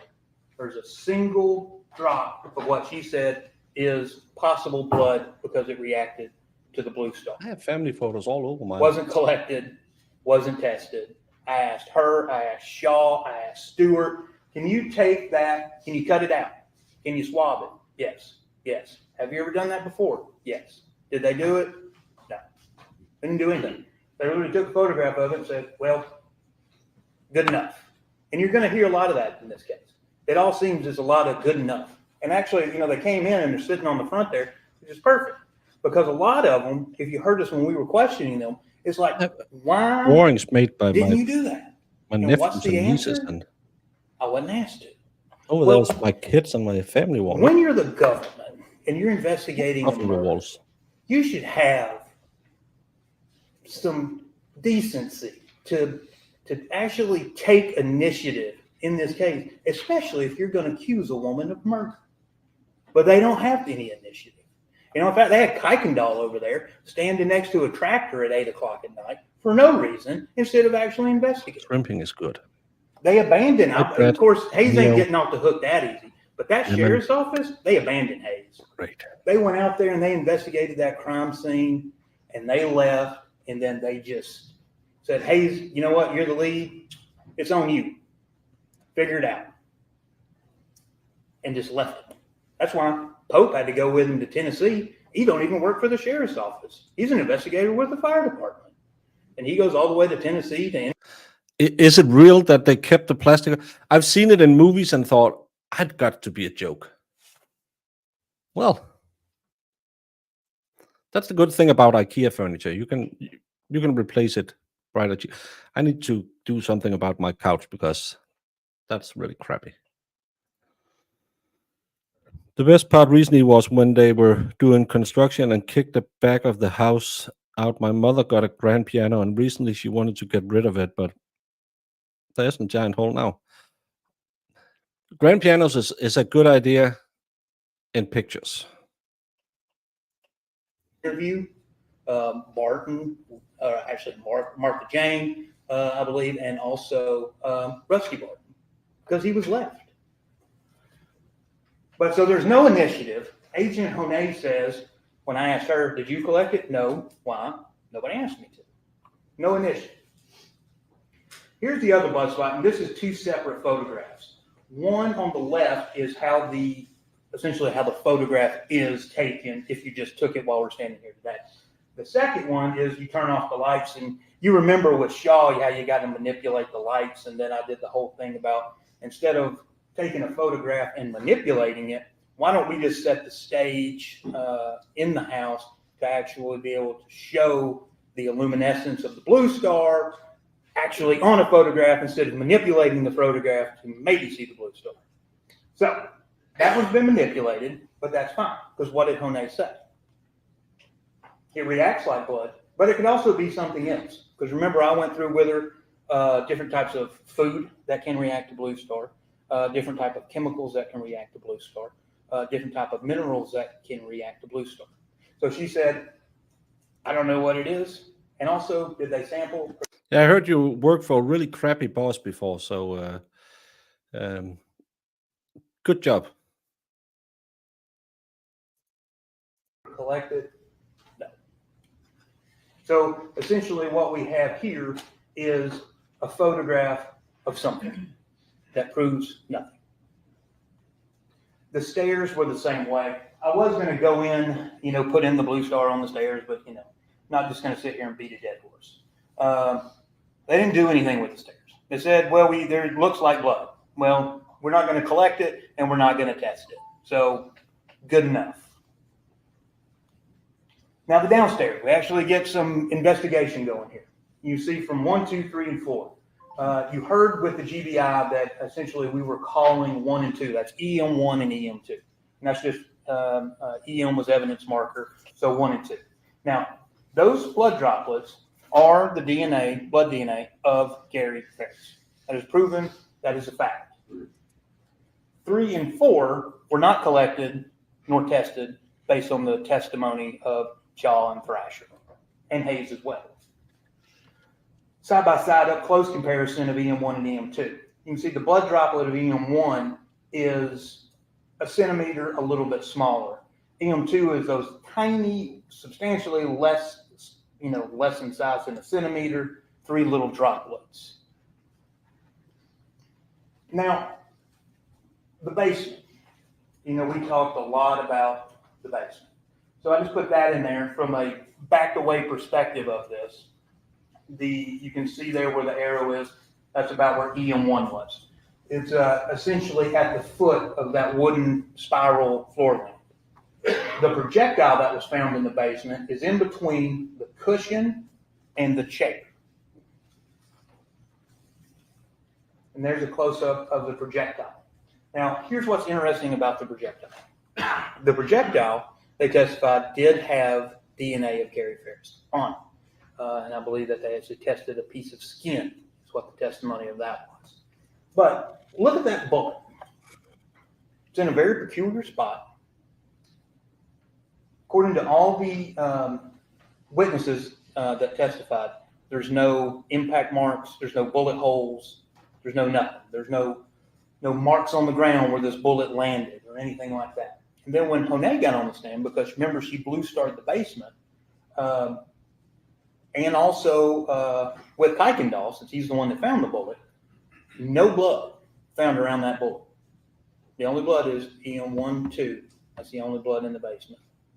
Around that. I used to have one of those. That's in Denmark. It was called a bridal chest. It was where you kept all your belongings when you were working on the farms, and then you build up. You sew your bed linen and stuff like that, and put it in your bridal chest till the day you had to move into your house with your husband. So a lot of those big old that look like a treasure chest is actually where you kept all of your belongings, because you didn't have that much belonging back then, and then you could just move it into your house with your husband, and you'll have like bed linen and your clothes and stuff like that, the few books or pictures or whatever you owned. So I had my grandma's. Sadly, it got destroyed, but I had my grandma's of that. Bullet, there is no blood. So there's no blood found anywhere around the projectile. Now, Honay said she blue starred it, the whole basement. I'll show you another photograph here in a second. And also the GBI quantified that they examined the bullet and there were no textile fibers found on the bullet. That's a different kind of thing. Well, it could be that type. But that's still so you could move your belongings to ships easily. Especially with those types of bullets that you saw, and you'll have it back there. You'll see that the flanges that kind of go out, kind of got almost looks like kind of teeth on them, where the bullets opened up. And they talked about how that can go through and snag on clothing and things like that. You could get fibers and other types of materials on the bullet, of which they found 0. Now, showing the basement out again, the little area, that's where Honay blue starred. And I asked her specifically, did you blue star on the couch, in the chair, and all? Her testimony was, and you'll remember this as well, was that she believed that she had blue starred the whole basement, but she would only take photographs if it showed the luminescent or presumptive blood. And she had no photographs of the couch. Nothing. Up here, any of the walls, and this applies upstairs too. Nothing found. Nothing found on the back walls, nothing found on the ceiling, nothing. The only thing found, 2 less than a centimeter drop of blood in the basement. Now, this was admitted through Thrasher, I believe, essentially, and this is a pivotal piece of evidence because when you're looking at the photograph, it's kind of hard to figure out, especially for you guys who hadn't been there and seen all this stuff, of actually trying to navigate that house. Very confusing, especially when you get in the basement. But you can see, and you'll have this back with you as well. This is the main floor. Isn't it that because cedar is really good against moth? I think that's something that's, or it's something about the smell, but there's something with the cedar chest. That reminds me, I have some laundry I need to get in because it's starting to rain. I'll be right back. Layout, and you got the porch and all that. And I've taken this and I put the little dot. So that first dot closest to the bottom, that's where they said they thought was blood, but they didn't do anything with. Then you move around and you've got nothing until you get to that little drop at the top of the stairs that Honey talked about, as well as Thrasher, and then that other kind of swipe mark closer to the family room and the drops going downstairs. Now, what I thought was interesting in this, and the reason for it is, so you supposedly have, because you'll remember Mr. Focus asking, I think he asked Hayes, did you have evidence of a violent crime being committed in this house? He said yes. Okay, so that's your evidence of a violent crime. 4 supposed drops of blood that was never collected, never tested in this entire, y'all saw the house. It's a pretty big house. But where else was nothing found? Or what else was found? So we got the living room, there's nothing. Kitchen, nothing. Breakfast area, nothing. Little hallway that leads to the bathroom and the mudroom, nothing. The hallway leading into the dining room, nothing. The dining room, there's just that one little drop that they didn't collect on the carpet. But other than that, nothing. Study, nothing. And most importantly, or second most importantly, that's the hallway that leads out to the garage, 0 found. Front porch, 0 found. Going downstairs, that's EM 1 through 4. You can see I've labeled it, the top 2 kind of bigger ones. It is hard to make a circle with a mouse attached to your keyboard, where you just got to do it with your fingers. So pay no part of that. But also down here, so we got that, and we also got the projectile, right? So let's not forget that. But what else do we have? Well, we got nothing found in the media room or the workshop. We got nothing found in the bedroom. Nothing in the office, storage, utility. Nothing leading out of those sliding glass doors to the outside. And nothing leading out upstairs, going back again, no, don't do that, leading out the front door. This is pivotal. And also, you'll remember I asked, I think it was Shaw, and he hemmed and hawed around most of the stuff I asked him. But there's no damage to any of the doors, leading in or out of this house. So, any evidence of any dragging or any equipment being used or anything like that, and we'll get more into that later. But there's no damage to any of the door frames, the doors themselves, nothing. Now, this was, I think, aerial, one of them. And I put a little campfire, so that's my burn pile. All right, and that's a rough estimate of where it was. Y'all recall, y'all all walked down there. But what I wanted to show you is using this photograph is, so here, no blood is found. Here, no blood is found. Around the burn pile, no blood. No blood, no blood, no blood. Not a single solitary drop of blood from anybody. Melody, Gary, no one. And we'll go into the tractor, because you're probably like, well, what about the RTV and the tractor? We'll get to that. That just shows all of those law enforcement. I could name, about who was there. Hayes was there, Shaw was there, Thrasher was there, Eckhart was there. I think Hans was there, Ballard was there. All of these people, all of these investigators, all of these law enforcement officers, EMS was there, fire was there. All of these people, and not a single solitary drop of blood is found on the outside where they claim that a violent murder happened. The outside of the house. This came up because you've heard, probably didn't know what a preliminary hearing was. There's no point to learn it now, but you heard you heard Amanda talking about it. I learned it at the preliminary hearing. And one of this photograph became a big deal actually in the. Wouldn't you cut back the woods? Isn't it I don't know what state is this, Georgia? Isn't it a danger to the house with all these big tall trees right next to it? They can fall and hit the roof. I would have cut it back a little bit. But it's a beautiful house. Preliminary, because you notice you can see the crime scene tape. So that is actually taken on or around July 5th. And I know the grass is extremely different now than when you all went out there. That is actual, real, regular old grass. Not a single tire track, drag mark, none on that well manicured grass or the surrounding mulch or anything else. In fact, well, there's the photo. We'll go on into that. So, we spent a whole day establishing tractors. So we got the tractor and then we tested.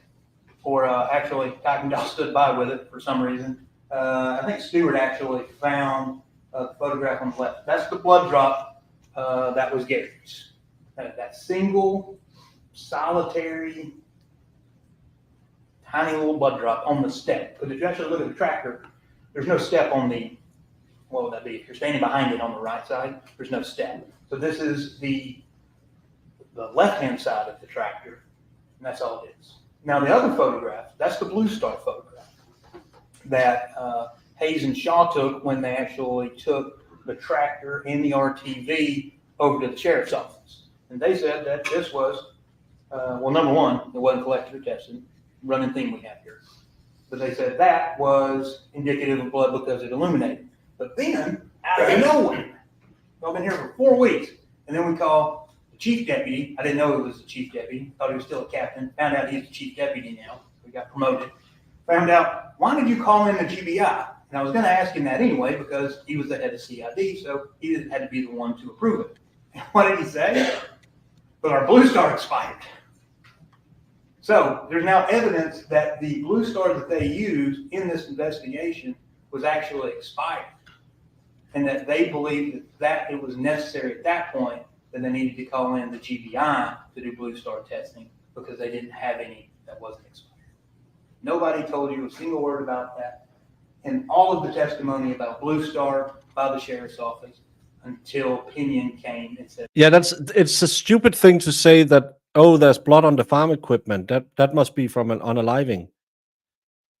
Have any of you ever worked the wood? That's not how I was supposed. Have any of you done any? All of this is going to sound dirty, I know. Have any of you ever did any forestry?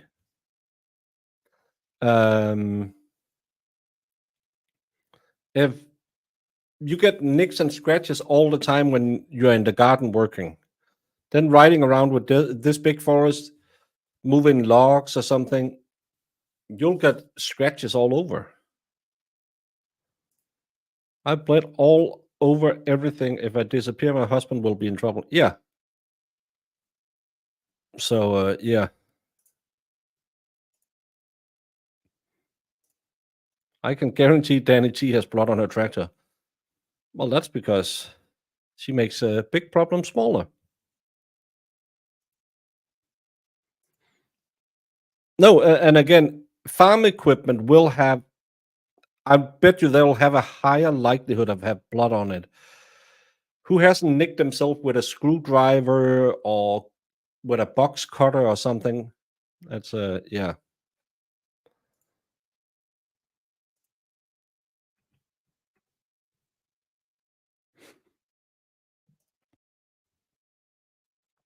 Didn't you say you were on vacation till spring? You work with lumber a time of two. no, I called in the GBI because we didn't have any that was good. Not that it matters anyway, because yet again, not collected or tested. Now, the bucket. No blood, no DNA, zero evidence whatsoever.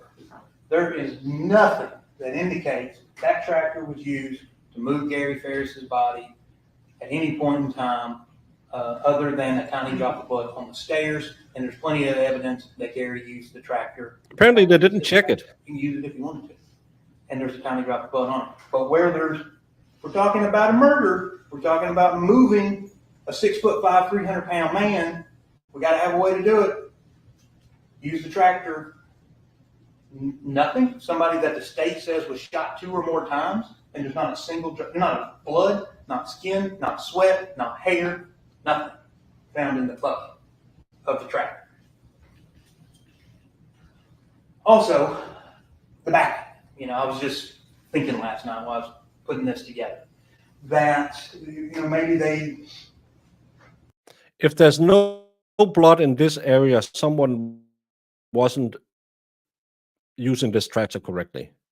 You will scuff your hands when you're trying to put on farm equipment. Everything is just a death trap. What's Clarkson's farm? Hey, drop it. Tied a rope around it, and we'll get into ropes and stuff later. But on the back of the tractor, no blood, actually no blood, suspected blood, or DNA, or any evidence whatsoever on the back of the tractor. So the front has nothing, the back has nothing. Now the RTV kind of shifted, and then it seemed to me like in the middle of the trial almost, or not necessarily in the middle, but doing the physical evidence part that. Things kind of twisted. It was, we've got to abandon this tractor idea because that's not really working out. We're switching to the RTV. It's a little easier. So, of course, we got a Blue Star test too. But there was, Melody's blood was found in the GBI testified to this on the L2 shifter. There was no other blood or other DNA found on the RTV. Now, here's what's interesting though. L2 shifter, that's how it's labeled. You'll have a copy of the GBI report back there with you. That's what they call it. Problem is there's zero evidence or photographs of it, of the interior of the RTV, and no. It got delayed, and then it got delayed again.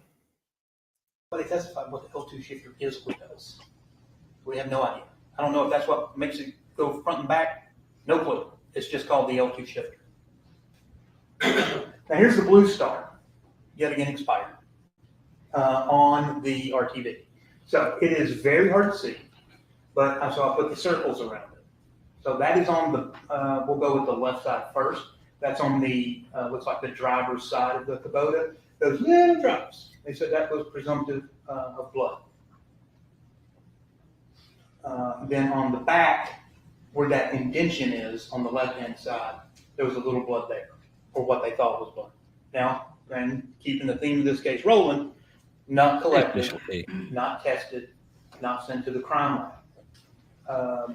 Also, remember, because I asked who would that have been? That had been Shaw. I asked Shaw specifically. That tractor and that RTV, what'd y'all do with that Blue Star? And he was like, we hosed it down, the whole thing. Remember, we got a violent crime, a violent murder. The state's trying to say that this was potentially used to transport a 6'5", 300-pound man. Where there is absolutely no DNA based on the Blue Star, and actually their own physical examination of the RTV is actually in the bed of it. Nothing.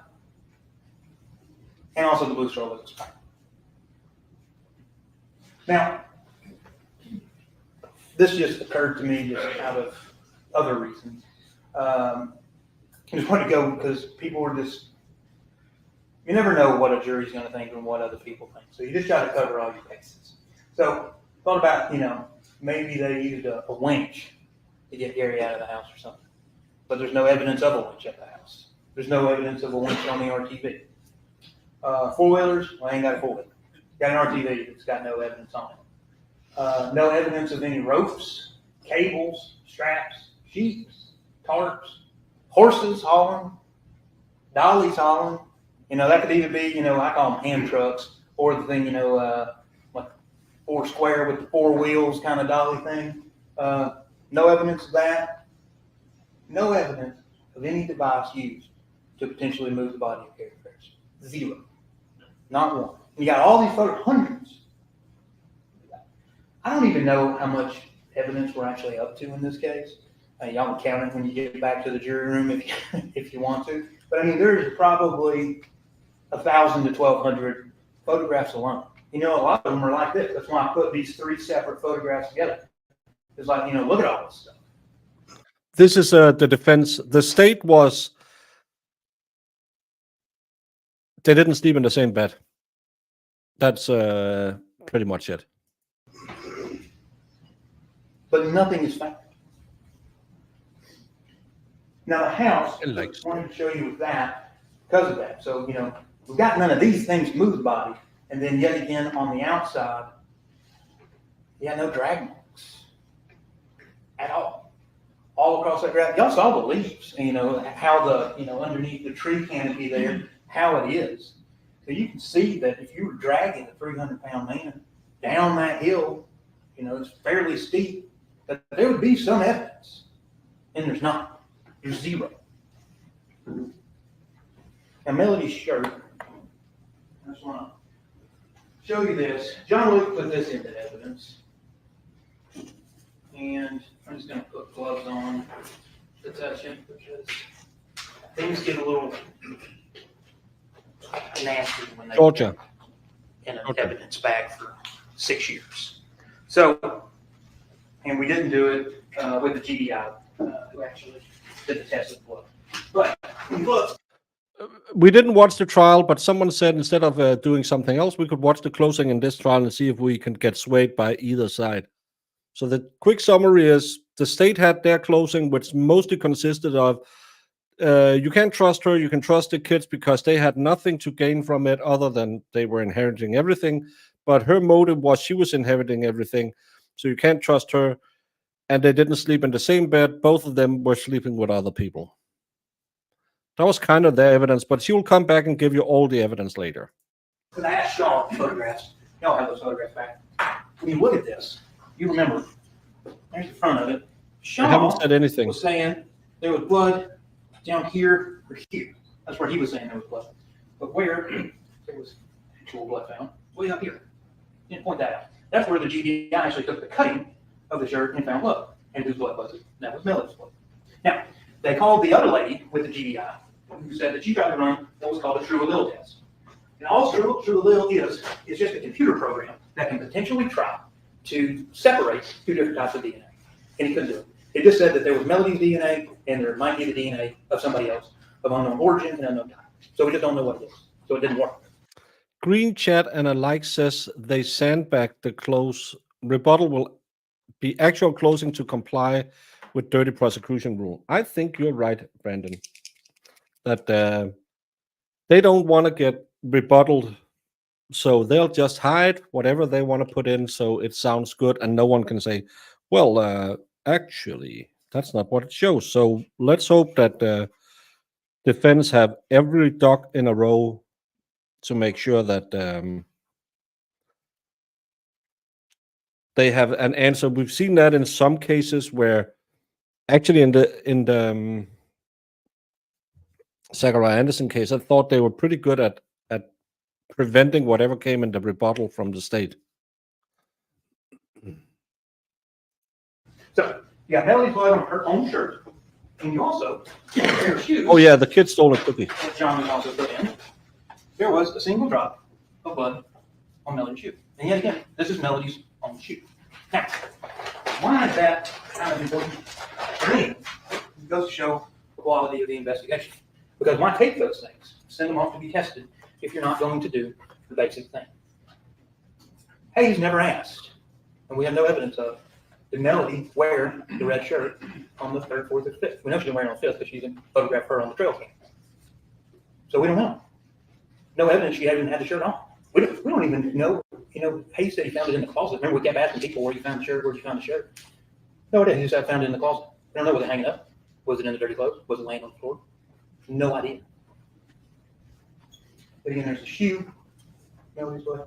So going back to no evidence on the 3rd to 4th that you had those things on. I mean, it's her own clothes, her own blood on it, and there is evidence. I haven't watched the case. I don't know anything about it. And that she actually had a cut on her finger. Jamie That's knows evidence. everything about it. There you go. But they didn't go. They didn't take that initiative that you have to when you're investigating somebody for murder. Take the initiative to say, hey, this shirt's got blood on it. When's the last time you wore it?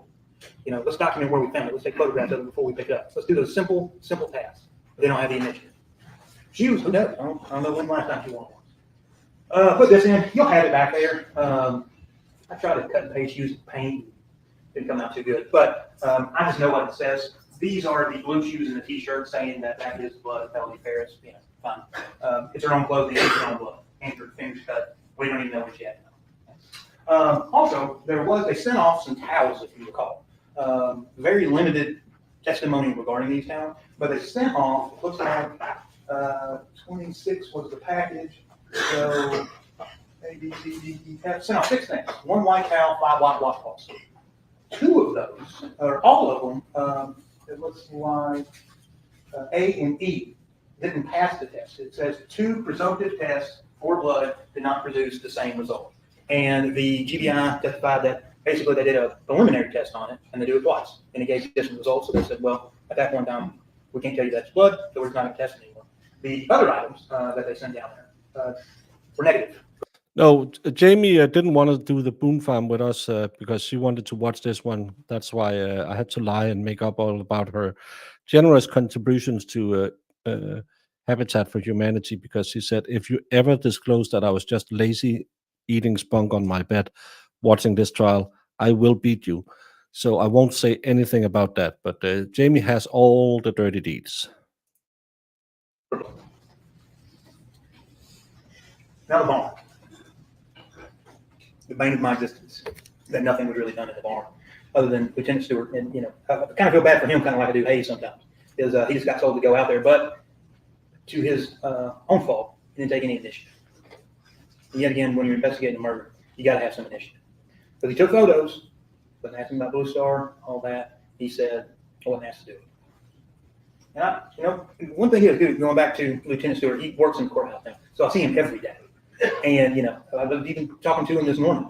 But at the end of the day, it's like you got to do your job, whether or not I like you. Lindsay and Allison over there every day. Talk to them almost every day. See them every day. Most of the deputies in this courthouse. But I tell them the same thing. If you're going to charge my client with murder, then you better take some initiative and actually investigate.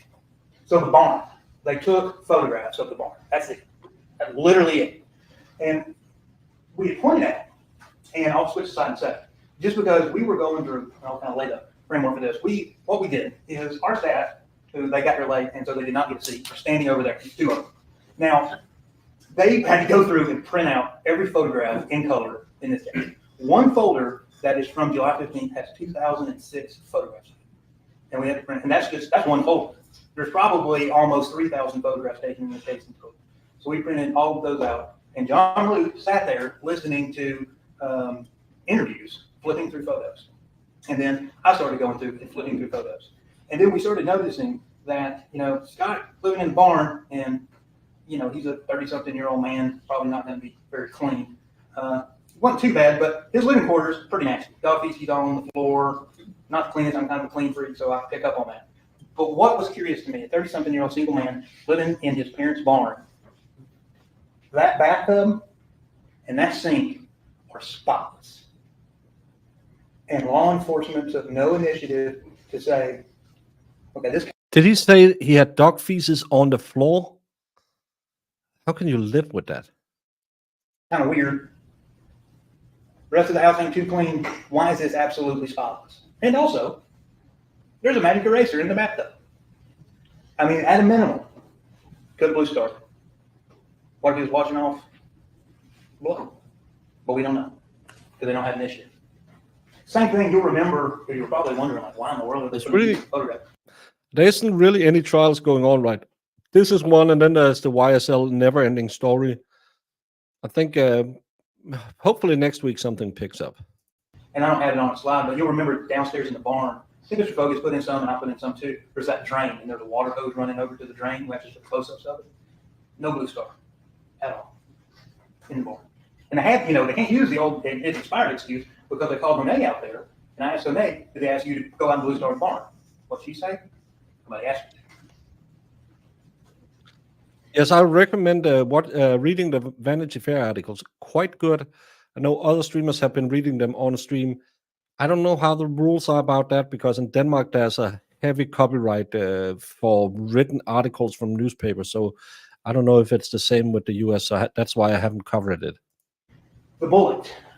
This is just more for my own curiosity why I kept asking these questions. And the answers were kind of shocking. We know the bullet on the right. We know who found that. That's the one from in the basement. That's Heidenfeld. He found that. but the one Breathe, found I in the think. rib in the burn pile of who found it. Dr. Gooding, remember her, she was the actual anthropologist. She said she found it. Now, before she testified, Detective I'll have to see what the rules are because, again, in Denmark, there's very crazy copyright laws.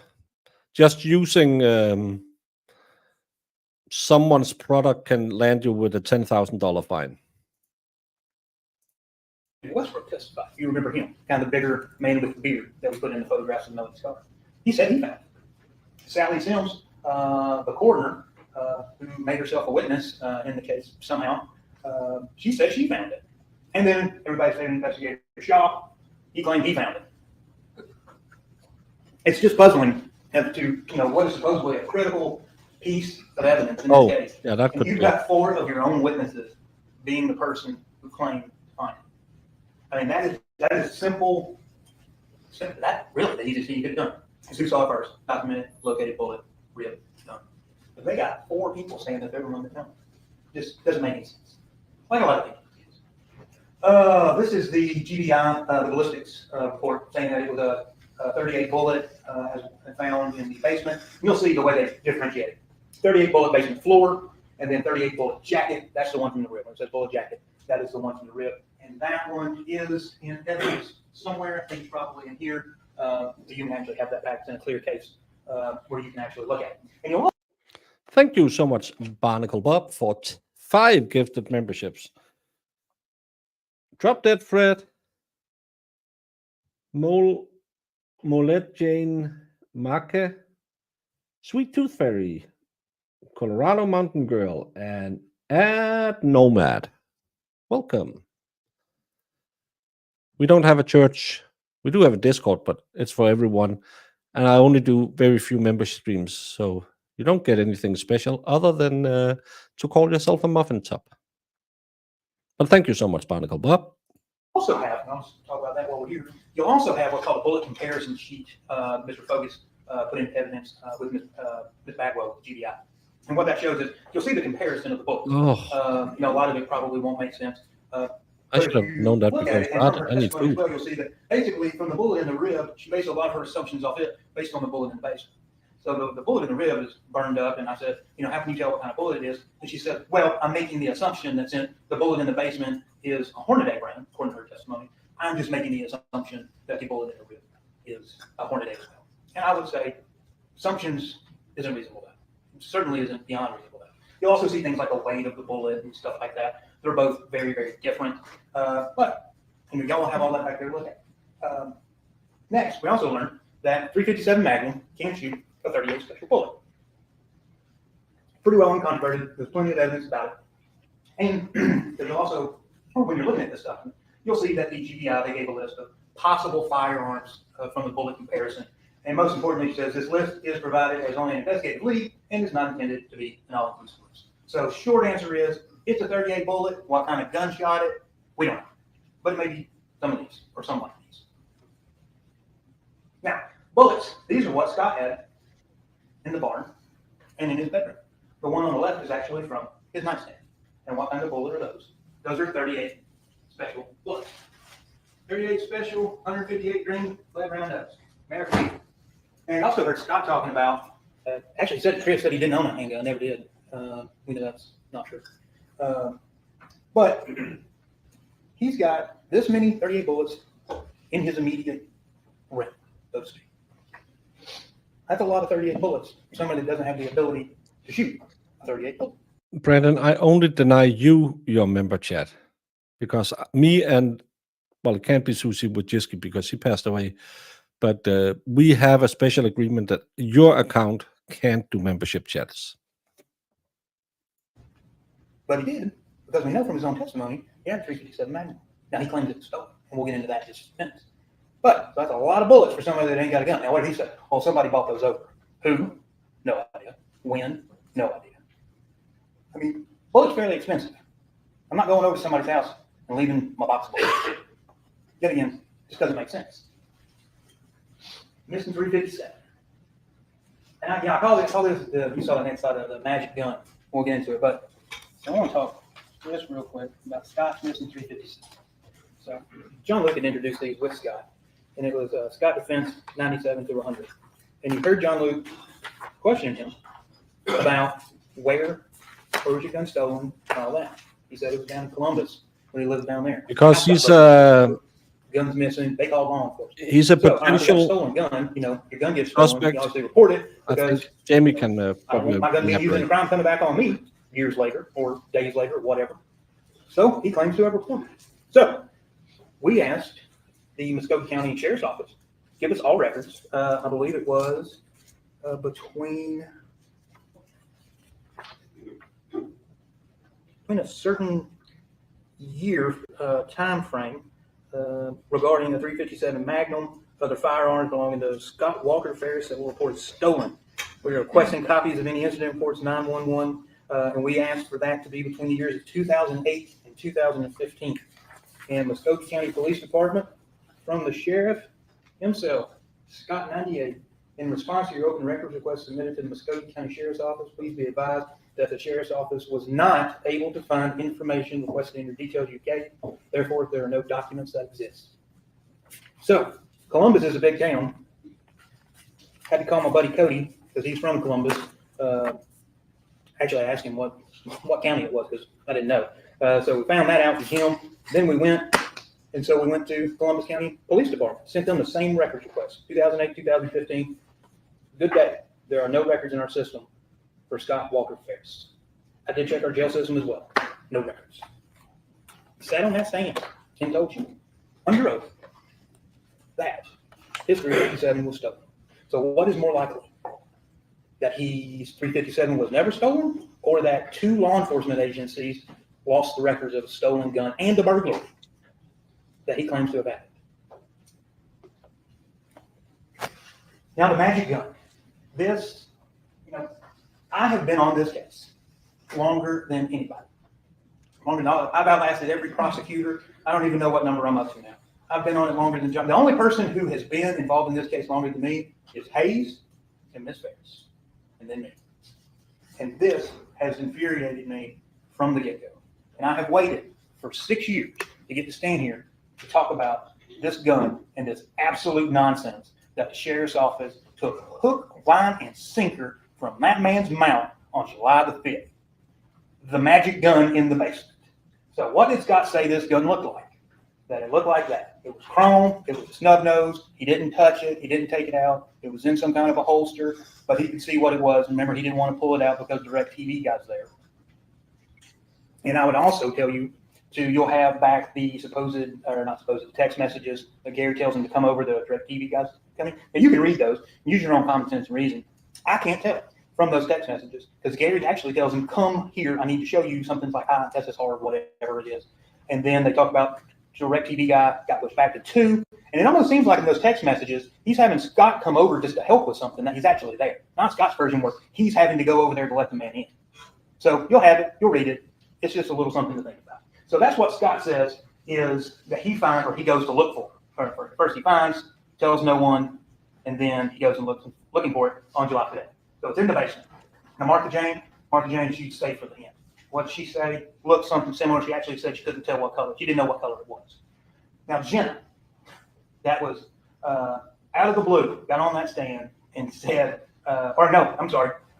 August 2024, over 6 years later, here comes Jenna into their office and says, guess what? I saw a gun too. And that's what she told the investigators. And they actually made her, and it's in evidence, you'll have it back there with you.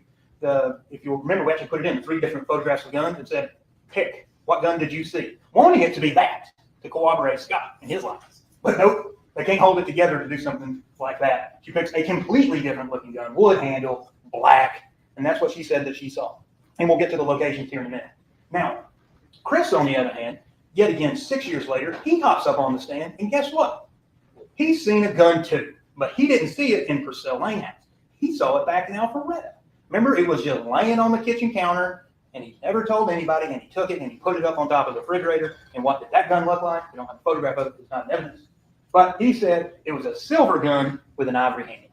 Ladies and gentlemen, what I would propose to you, what that is 3 people trying to corroborate one.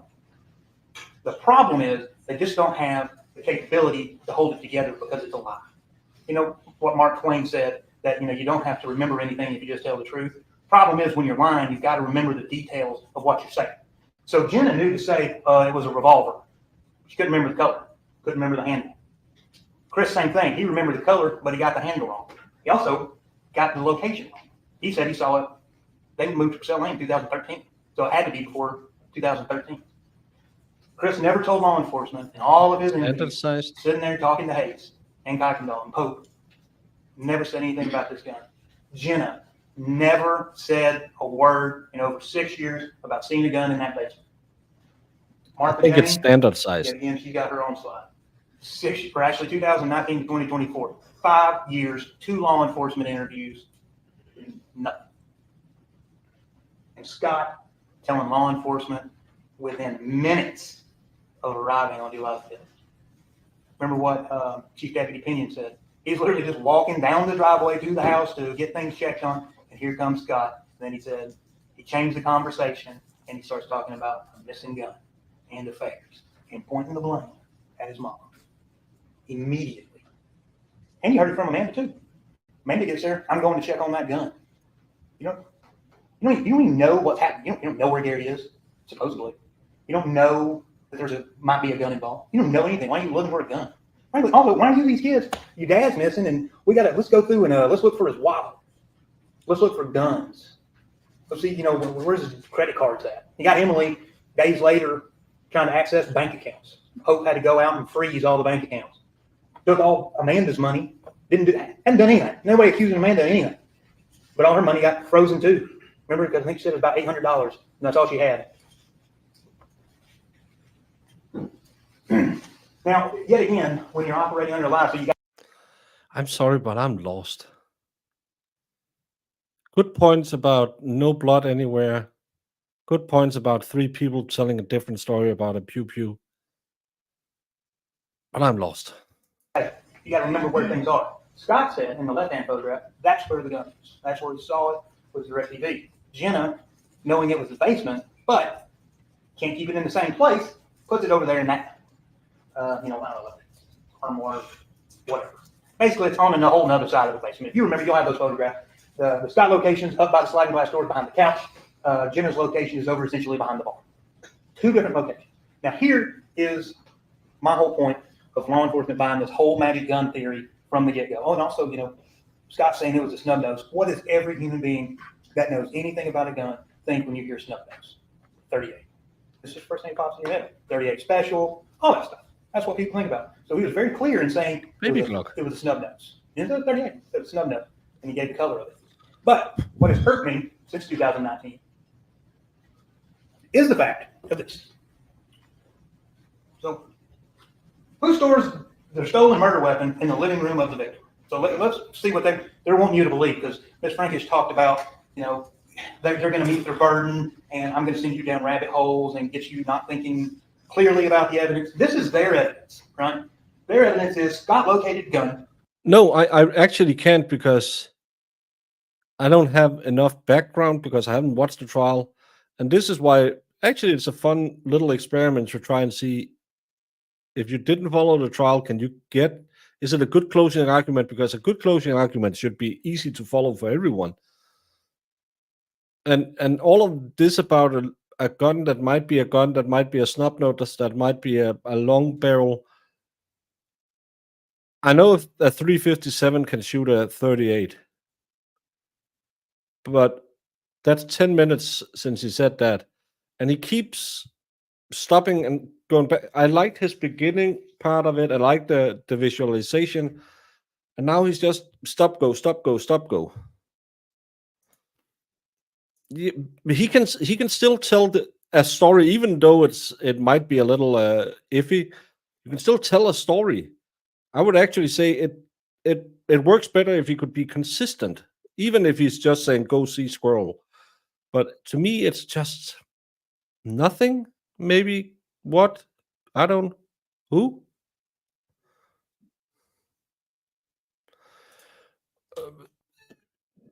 How any of this makes sense to anyone listening to this? When the police arrived, Scott told the police that there was a missing pew, but it wasn't known yet that he was pewed. But didn't someone else say something about a pew? Son says he saw a pew and then he said it disappeared. Yeah, and the daughter said the pew was at another place. Yeah. I know what the case is about. That's not it, but it's just this closing argument should be a story. Go back to Sarah Boone, the first lawyer who did closing for the state. He told a story, a progressive story you could follow along. You could kind of do the tick, tick, tick, tick, tick. This guy is all over the place. In the basement. That gun is corroborated by Martha Jane saying that her gun was stolen. Right? Because they're similar. In the slide I just showed you. So they're similar. All right. Now, what intelligent human being, if you're planning to commit a murder, stores your murdering weapon in the living quarters of your victim? That is the most asinine thing I have ever heard. If I'm going to murder someone or shoot someone, I'm going to keep my gun close to me, in my part of the house, in my purse, in my pocket, in my car. I'm not going to store it in my husband, according to them, that she despises, behind the couch that he sits on and watches TV, where Scott claims that he sits and watches TV. What sense does that make? And that's why when you're talking about reasonable doubt, it says in there, in that law, common sense. Because you can't, there's no way that the state can explain that away. What, Melody's just so stupid she didn't know where to put a gun? If that's what you want to believe? That's ridiculous. This whole magic gun, it is the biggest farce I've ever seen. Bot song, just briefly, he did the CPAP machine, the Dell computer, all that stuff. CPAP machine, he used an open source, which just means free, program to interpret the data that he extracted from the SD card taken out of the CPAP machine. We had asked him, was that program approved by the CPAP manufacturer? No. Did you do any testing to make sure that the data coming out is correct and you can actually prove it that it's correct, verify it when it comes out the other end? And he said he didn't do that because he had to essentially just dump all of the information into the program, and that's what spit out on the other end, all the dates of the usage and all of those things. So remember I asked him, I was like, why don't you just take July the 1st, plug it in, see if the data comes out and matches, and you've got it verified that this program's actually doing what you would expect it to do. And he said, well, I can't do that. I have to do it all at one time. So essentially we have an unapproved or... Yeah, we have to, whatever we are talking to recovery from now on, we have to call him the little man in the corner. Leave the gun, take the cannoli. Exactly. Godfather 1, great movie. Tested open source computer program to translate the raw data from the SD card. So you can't determine the accuracy of the translation. Even Box couldn't say that it's correct, what he was testifying to. He could just say, here's what this program that's not approved says. Also, the trail camera. Scott admitted to deleting the trail cameras on July 5th during the middle of the search for Mr. Farris. You didn't hear any evidence of Scott telling law enforcement in any of his questioning and interviews or anything like that about deleting the trail camera. You just heard that from the stand while he was testifying. But talk about the trail cameras. So that is 12/12/75/2018. That's Scott. He admitted that's him. Amanda also identified him. That is him walking up to the trail camera. Now, what you may be wondering is, how do we know that that's when the photographs were deleted? Well, we know that because there's essentially a way to print out the photograph to where you can get the data, call it metadata, call it whatever you want, of each of the photographs that were on the SD card. The two relevant ones, you see on the top one, Scott walking up, and it says deleted at the bottom, deleted true. That means that it was in fact deleted. So every photo before Scott is deleted. And then he's picked up on trail camera at 12:16, and it says deleted false. He's walking by covering his face. So he essentially deleted it and then got picked up walking by it 4 minutes later. Now, what was his excuse for that? Well, just searching for my father. I think a gun's missing. I'm worried about his safety. I need to check the trail camera, and I just always delete photographs from the trail camera whenever I go check it. In the middle of searching for your father. State's evidence. All right, state's experts. Dr. Gooding, Hope, and Atkins. Gooding was the anthropologist, Hope was the fire lady, and Atkinson was medical examiner. So Gooding, remember I told you this to come back up.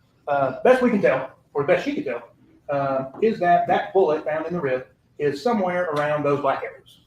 And remember, she said, and this is important, I think, their own evidence is saying that bullet is front to back, right? Front to back. So, first off, the body got to the crime lab July 2nd. Claims of projectiles on the inside of the rib. So, remember, as Dr. Arden explained to you, bullet's going. Their expert says that bullet's front to back. That's her expert opinion. Fine. Dr. Arden said, we accept that as fact. If that is a fact, that bullet is here. It is lodged in the soft tissue in between two ribs and did not enter the body. Therefore, that bullet could not cause his death. According to trajectory front to back. Dr. Gooding didn't know if the projectile lodged in soft tissue is from the front or the back, but says it's a sternal rib end. And so that's when I asked Dr. Arden about what is the sternal rib end, and that is the ribs that are connected to the sternum, coming off at the end of the rib. In the front, remember, if you remember from his testimony, I was able to show him with the little hand on the EF. Yeah, again, Gooding couldn't tell him, none of them could tell him about any vital organs. And what Dr. Arden said is you can't say it hit any vital organs, and that bullet, if it went front to back and it's right here, didn't go into his body yet. Also, most importantly, Dr. Gooding found no damage to any bones by projectile or otherwise. So there is no evidence, according to the bone, really with the soft tissue, there's no evidence of saw marks, cut marks, knife marks. No evidence to the rib where the bullet is found, lodged in between the two of them. It had not been damaged. And there's no other damage to any other bone other than thermal damage caused by the heat of the fire. So looking at it from the state's case, they want to say that Gary Farris was shot 2 or more times. Right? If that is the case, he shot 2 or more times and not a single bone in his body that they can find was damaged. Now this is Dr. Pope. That's just a little snippet of her report because I just wanted to read basically her findings to you. This said that is so long. That's easy if I just read. The fire that burned this victim's body is consistent with a single burn event where the fire was set and left to burn as a slow rendering fire. And then for some reason it says in parentheses hours. That remained undisturbed until discovered at a crime scene on July 5th. The duration of the fire was less than 24 hours old. You remember from her testimony, she made that assumption based upon how hot the fire was when law enforcement arrived on July 5th, somewhere around 1 o'clock or so, 1 o'clock, 2 o'clock, whatever that is. Now, the important thing is that 24 hours.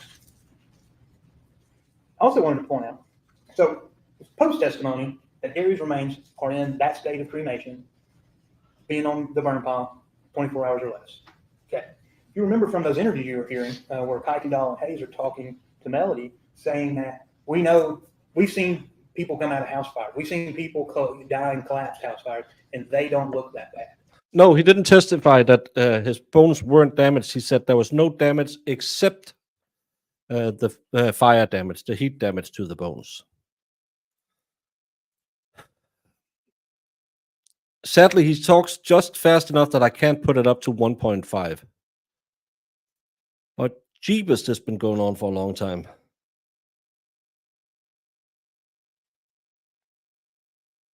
$222. He's been talking for an hour and it feels like days. They're not burning up like that. According to the sheriff's office, he did say that he said there was no other damage to the bones but the heat damage to the bones. You believe their own expert? Because she said it happened in less than 24 hours. Well, if you claim that he had 2 pew-pews in him,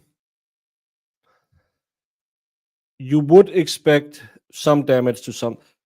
I don't know how your rib cage is, but a 38 going through that would probably at least chip a bone or get lodged in a bone in the back. But again, it's to raise reasonable doubt. I haven't watched the trial. To me, it's a good argument. How long till they're back? I don't know if are they gone. We are just watching this because we haven't watched any of this before. Some Irish wanted to watch it, the closing arguments. So we're going through hell at a fast pace. And not a house fire, an open pit just laying there burning. I should get some dinner Also, because it's No 5:30. accelerants, no gas, no alcohol, no nothing. Now, Well, it does create. I haven't watched the trial. Remember that. To me, that creates doubt because if you're saying he was shot twice, they only find one projectile lodged in the soft tissue without any damage to the rib around it. Where's the other shot gone in?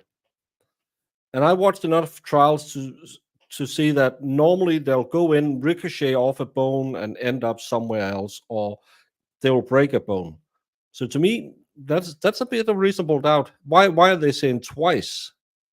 And do they believe that flat projectile that was in the basement had been inside of him with a little bit of skin on it, fell on the floor? That's not how bullets react. That's the magic bullet theory out of JFK. But again, I haven't watched the trial. I'm just watching this and saying what I'm getting out of the closing arguments.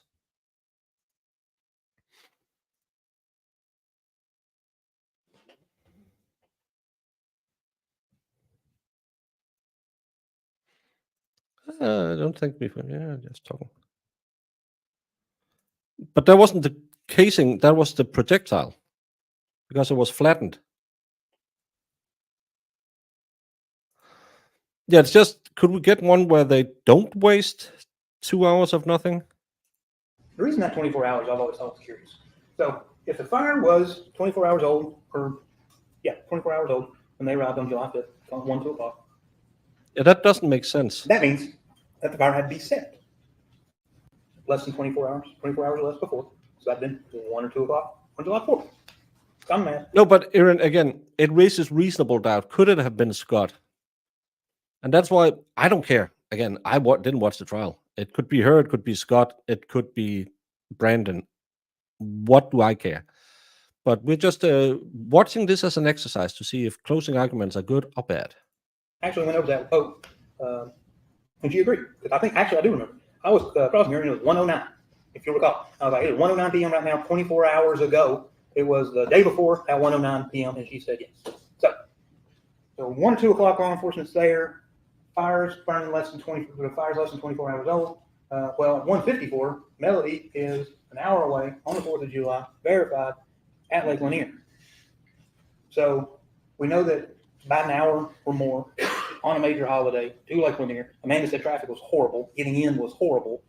Also know Melody went to Target, had to go buy a chair. We don't know exactly when she left, but through the state's expert, it seems like less than 24 hours, unless you just want to say, well, less than 24, maybe it was 10, maybe it was 5, whatever. Use your common sense there. But if you put it around the time of 24 hours when that fire was started, according to their expert, Melody's in Lake Lanier.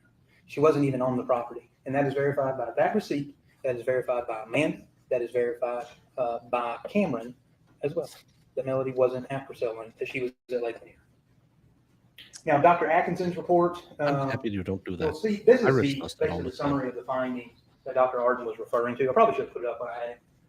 But it said basically you can't find an entrance wound and unable to assess direction of a wound path. And like Dr. Arden said, a wound path is a bullet going through bone and muscle and tissue and subcutaneous. Well, apparently they were heavily in debt, so no one really benefits from it. It's fact, being able to track the path. Now, Atkinson was the whole copy and pasting. I'll get to that in just a second. But he couldn't say what organs were damaged again. Remember, I asked him, did he die of blood loss? Did he, was his heart hit, lungs, liver, all of that? He says he don't know. They want to blame everything on the fire. Dr. Atkinson couldn't say to a medical certainty that Mr. Farris was alive when he was shot. He did not want to answer that question. And if you recall from his testimony, he started giving this big long spiel about how I was like, no, you answer my question. Can you say to a medical certainty he was alive when that bullet entered his body? And he said no. And that corroborates what Dr. Arden is saying. Dr. Arden, complete honesty, was like, I'm not saying that you can't say that this is a homicide, but I'm just saying being academically honest with, I think his word, is I can't say that it is or is not. And when you got is or is not, then you've got undetermined. And when you can't tell me to a medical certainty a man is alive when a bullet entered his body, then how can you say honestly to a medical certainty that a bullet killed him? And you can't.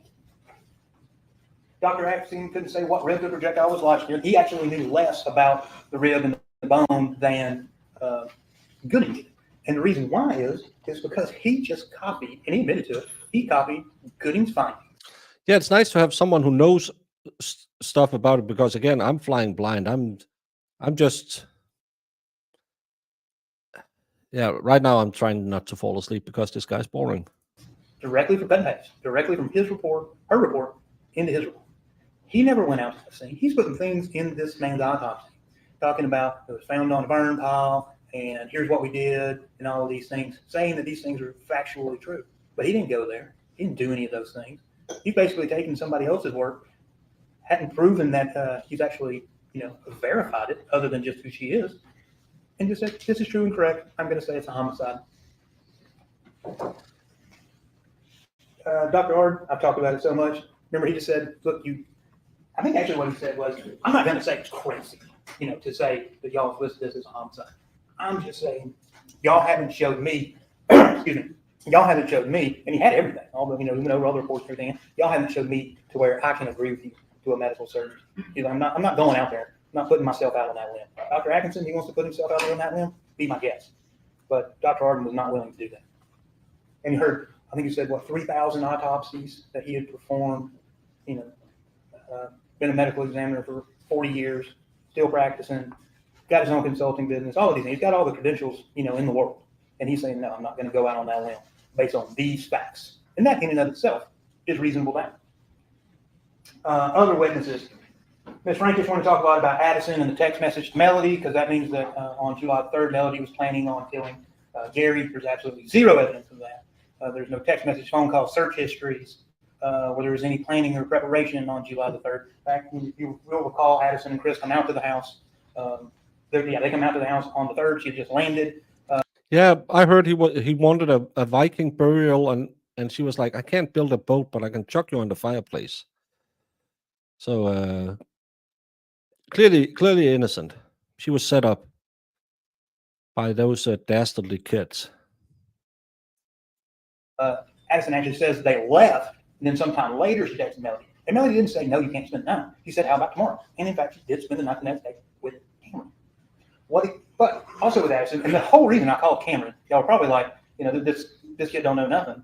But she did prove one thing. Addison, who is Chris's daughter, who was interviewed a year later, who testified that she only hadn't had any contact with Melody, but had contact with Chris essentially through her mother, because that's how she had learned about the death and all of those things. But she made it seem like when they got out to Melody's house that Melody was not wanting them to go outside, didn't let them go outside. They can go get a bath way too early. You saw the text messages. It's 8:30 when she tells them to take a bath. They sneak out of the house, go get in the hot tub. Now, what's important, what Cameron actually establishes is Melody wasn't acting weird. Melody wasn't restricting them to go outside. That they went up to the barn. They went and looked at the horses. They went and saw the animals. They looked for Gary, and both of them confirmed they were down in that basement, and they didn't see any blood or any blood. Nobody did. Nobody did on the 4th or the 5th. Anybody that was in and out of that house. Oddly enough, the last person, best you can tell, is the last person to come out of that basement is Scott before law enforcement gets there, looking for his magic gun that nobody's ever found and that nobody's seen. He's the last person to come out of that basement. I liked Miss DA's go F yourself face. She's feeling just like I'm feeling now. Really? You're still talking? And then I need to buy a break. Chief Deputy Pinion, we've already talked about him. Him and Scott. He's just trying to see what's going on, and he's got Scott in minutes throwing Melody under the bus. Sean Lambert, that was really just to show the weird dichotomy, because Scott and Chris and Emily wanted to get on the stand, or did get on the stand, and basically say, oh, Daddy dearest, I loved him so much, I miss him, I can't believe it. While at the same time, you got Chris robbing him blind, him actually saying he was stealing, him admitting that he had used his bank accounts because he had the account numbers and all that, which is illegal, and he was doing it without Gary's permission. Gary actually texted him and said, your stealing has got to stop. Scott texted Melody saying, is he gone? Wanting to know if Gary was gone so he didn't have to do anything anymore. That is not, those aren't the text messages of somebody who, you truly love this man. No, that was just their bank. And he was getting ready to cut them off. So Lambert, that weird interaction, he said, it wasn't fisticuffs like Mr. Fogus likes to say. It didn't rise to that level, but he said it was just weird. And then Scott making the statement, can't wait till you're gone so I can get this, or something to that effect. That's weird. That's not the statement of somebody if you love your father. Dave Thomas, yet again, showing Scott's aggression. With a whole, Miss Rankish, she got up here in her opening and was saying, well, Scott's dad was dead and he had a right to be upset. And then she said, his trailer. That ain't his trailer. That's not his property. That is Melody and Gary's. He wants it to be his, but it's not. Just like they want the money, they wanted the house, but it's gone. They wanted everything. They acted like it was theirs, but it wasn't. And Miss Frankish bought right into it, came up here and told y'all exactly that. He's upset his dad died. He's got strangers using his trailer. It ain't his. The owner of the trailer was standing next to it with Dave Thomas when he comes up acting like a nut. then chases him halfway over to recycling.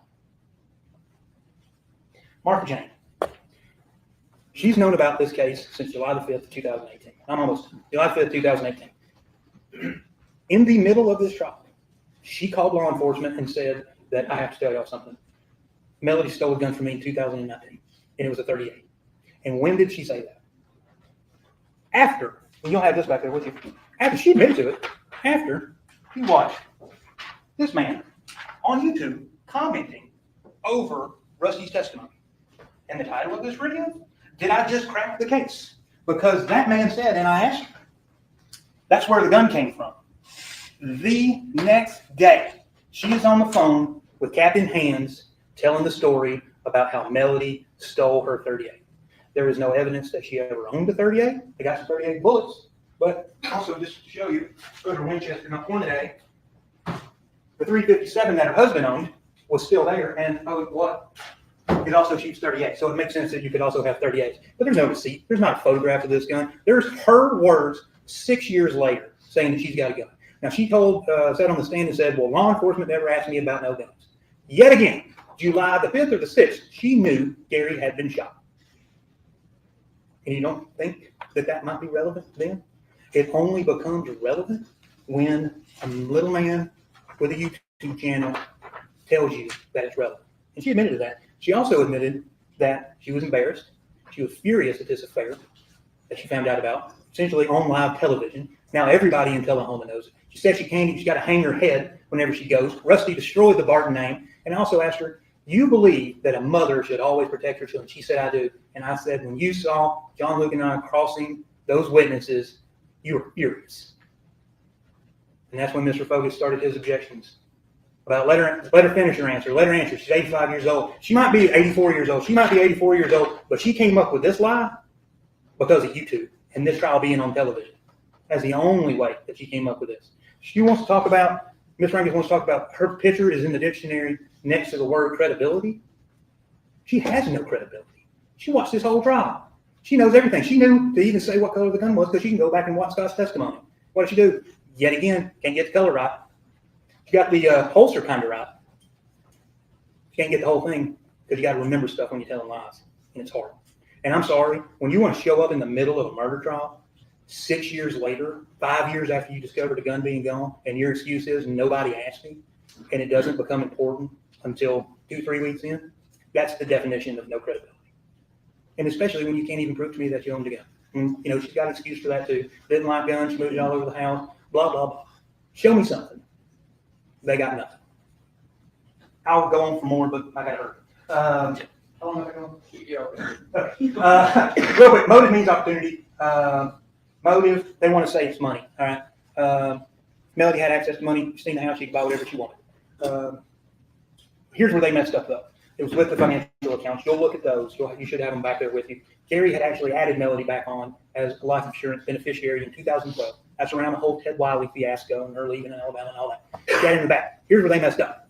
They did not. This is where you effed up because now you're out of time and you have to put in a lot of things and you start doing this and start talking like this and they want to understand what you're saying and then you really want to say something but you can't say it because you're going to think, well, what is I going to say? It's not an auction. Prove that Melody knew anything about the existence of life insurance.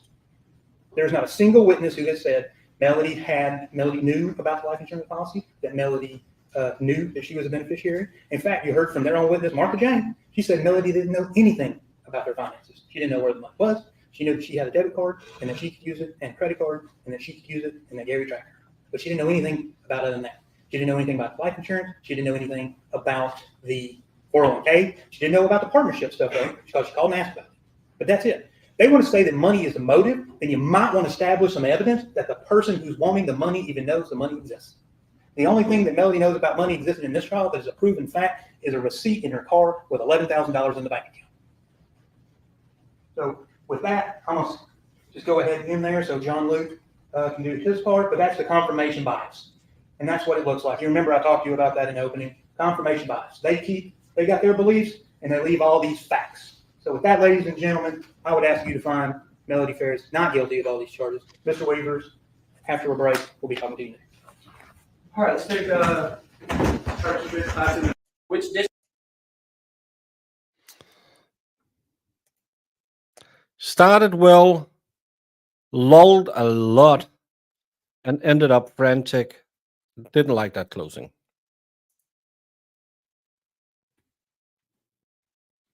Thank you, Mr. Fogus. Ladies and gentlemen of the jury, we're already halfway through a long day, and I'm going to try to be as quick as I can. You've heard my partner, Mr. Ray, speak about a lot of facts in this case, but I want to speak to you now about the gravity of the situation. Oh, he is going to be fast. What we're Half an hour. Here and what we're asking you to do and why we're asking you to do it. You are a jury, and you're well aware of that. And I think Michael mentioned my books, and this is a book I got on my first day of law school. It's the Constitution of the United States of America. And there's an amendment, the Sixth Amendment to the Constitution, and it's been in place since 1789. And it is the Sixth Amendment. In all criminal prosecutions, the accused shall enjoy the right to a speedy and public trial. I think we've given them a public trial. By an impartial jury of the state and district where the crime shall have been committed, which district shall have been previously ascertained by law, and to be informed of the nature. Yeah, I would kind of hate if they had gotten Law Daddy from what case was that? The stabulation case. If we had gotten him through, and I would have had to sit here and explain to him how all the ladies undressed him with their eyes and minds, and every time they saw him. It can be a little bit embarrassing making fun of things. In the cause of the accusation, to be confronted with the witnesses against him, back then it would have been him, to have compulsory process for obtaining witnesses in his favor, and to have the assistance of counsel for his defense. That's it. That is the bedrock of what we're doing. And it has been here for a very, very long time. I told you back in jury selection that I was only looking for my client 12 fair, impartial jurors, honestly seeking the truth. And you all swore that that was you. And you have sat here very diligently, and you have paid attention and taken notes. And we've all noticed the effort and time that you've put into this. You have put in weeks of your life. You have missed time from your families, your jobs, to be here for this very, very heavy, important moment. And I also told you you had another job. And I don't have my PowerPoints. I go with literally what you guys are going to have to work with. This is the charge that the judge is going to read to you once Ms. Frankish is finished speaking in this case. And your one job was to hold the state, and that's my job too, is to hold the state to their burden of proof.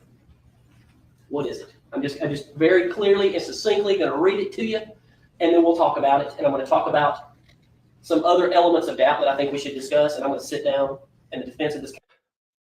No, because they're going to go on break when this guy's done. Then we're going to do it, and then you can watch the state's second closing on Recovery Addict later today. Case will be over. We're going to leave this. I need some dinner. The jury, who is the most important group of people here, and I want to know. I want to know this. I've been meaning to tell you this for weeks, and I can't tell you this. No, Jon Snow killed Danny because the screenwriters couldn't make a good ending to the story. That was the worst ending ever to the books. My client, you may notice that she does everybody else in the courtroom. They rise for you. They rise for the jury. We don't. Here's why. You are a jury of her peers. You're her peers. We're on the equal footing. The judge sits above us all as he represents the law, and we are all under the law. So when the judge walks in, the bailiff says, all rise, we rise for the judge as the representative of the law that we must live under. But our framers, who wrote this Constitution, and then, I had to go dig this up. We don't actually use these books much at the office, I'll admit that. The Constitution of the state of Georgia, which was actually adopted in 1983, so it's a much newer document. And it embodies the same principles in our modern time. Now, some might say 1983 is quite a long time ago, but not to me. It embodies it in our real time, in our real life to this day, because our framers knew the government is, in fact, that's why we're here. That's why we're not part of Great Britain anymore. That's not long ago. And almost every, even the modern democracies of Western Europe kind of think we're nuts. They think we're crazy because we have 12 people who have no association with the government. And to come here and I'll cite chuck you facts over as soon as this is of done then. criminal matter, to check the government. I'll do the poll while we go. We left over there I don't want to because be we dumb. knew that the government should Not a Q&A, stop that Q&A. not just trusting, implicitly, with power. So I just wanted to explain to you, my client is not being disrespectful. I told her to do that because I so believe that we are equals. We are peers. The burden of proof. The defendant, and still is, by the way, presumed innocent. This case is not over. The defendant is presumed to be innocent until proven guilty. The defendant enters upon the trial of this case with a presumption of innocence in his or her favor. The presumption remains with the defendant until it is overcome by the state with evidence that is sufficient to convince you beyond a reasonable doubt the defendant is guilty of the offense charged. 4 offenses in this case. No person shall be convicted of any crime unless and until each element of each crime is proven beyond a reasonable doubt. You're going to get this out. This is the indictment. These are the charges. They have to, every page of this indictment. Count 1, count 2, count 3, count 5.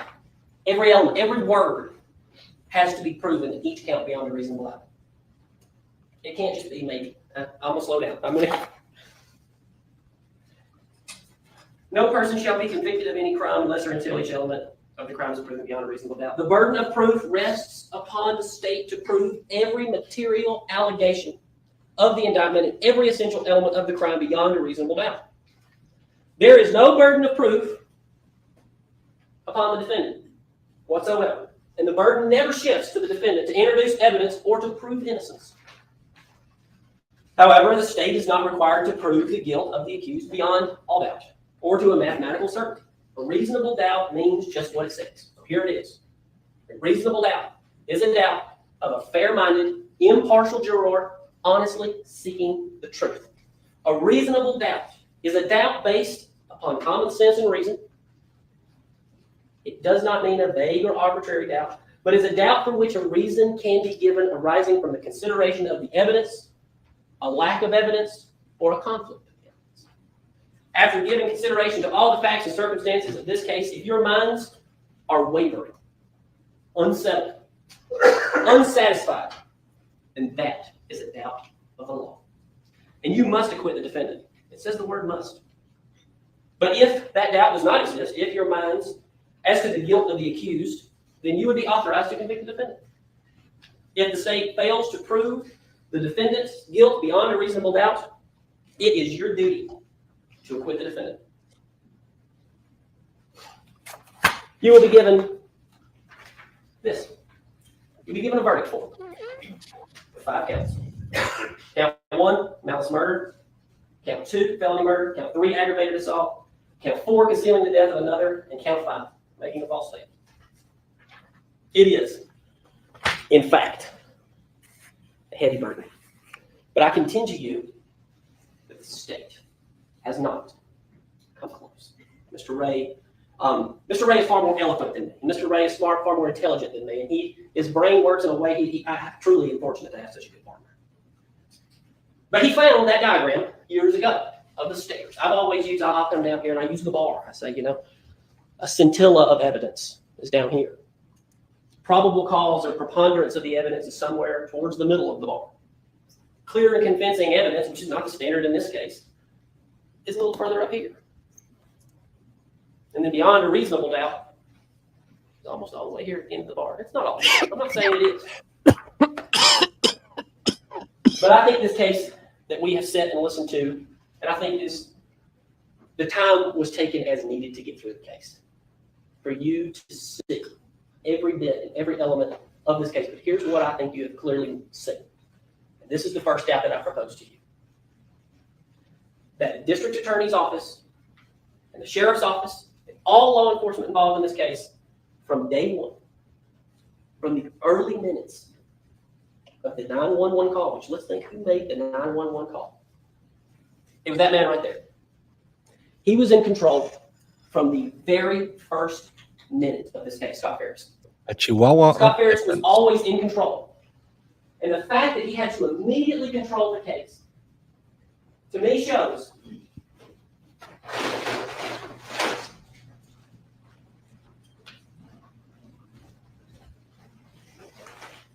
doubt.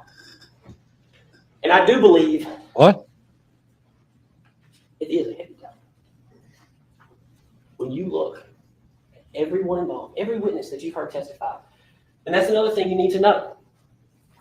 You need to know that's your job, and you'll be charged on this as well. Was it a bag of doubt, or what did he throw on the floor?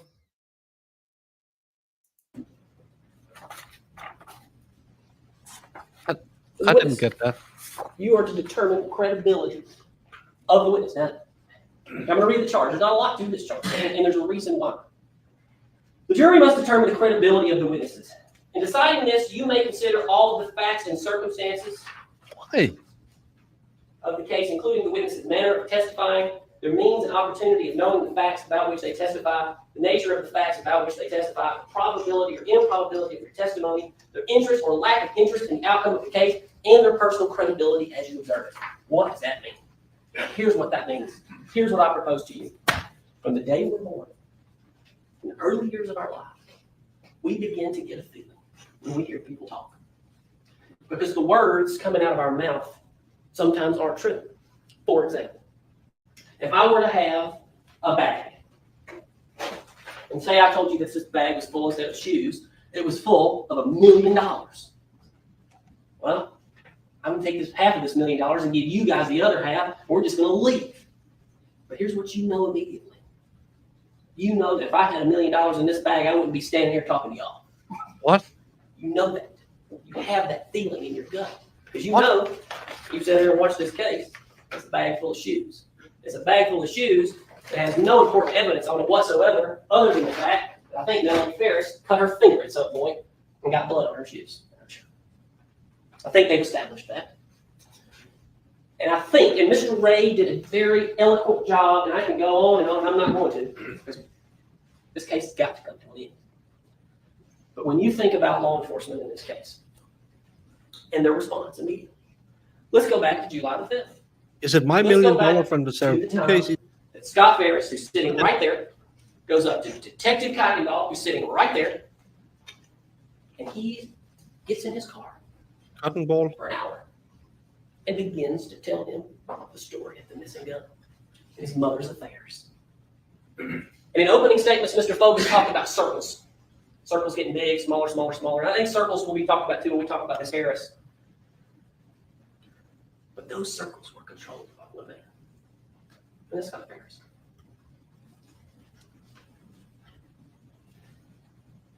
The investigation of this case became one-sided in that first afternoon. And I would contend to you everything that happened, and it's unfortunate for us in Cherokee County, for the jury, for Ms. Farris especially, that it was stuck that way. There was never any true regard or respect for the evidence that should have been gathered in this case. You saw it. You had 1, 2, 3. 3 locations on this massive property. You've been there, you've seen it, that were not checked. All the countless problems that Mr. Ray unfortunately had to kind of wrap it up because we have time limitations on how we've been up here for weeks. We can't continue on. That's your job. You as a jury are allowed to go back to deliberate, and you get to go through every bit of this. And there's going to be some of you that believe this, and there's going to be some of you that believe that. And the judge will tell you that you are allowed to hold on to those beliefs and stand up for those beliefs. It is that standard that gives you the true check on our government. You are the democracy. You are it. We're having an election in a week. Nobody's got to go vote. There is no draft anymore. Some people don't have to pay taxes. But the one thing you got to do, and y'all know it better than anybody, is when you are compelled into jury service, you have to come. We literally saw an individual brought in here during this trial who tried to get out of jury duty. You've seen it. This is the last duty we have because it's that important. You can take any fact that we may have talked about or even things we didn't talk about, and you argue about it back there. I'm not saying screaming and yelling, but if you've got a belief, you stay with it. And you listen to other jurors, and you make sure they listen to you. truly that important. But I would contend to you that the fact that Thrasher, who came out to the crime scene, I believe she testified something to the fact that this was essentially the first crime scene she'd ever been on. She totally and completely failed in intaking the crime scene in the house. And that complete failure of that investigation alone, I think that's a doubt.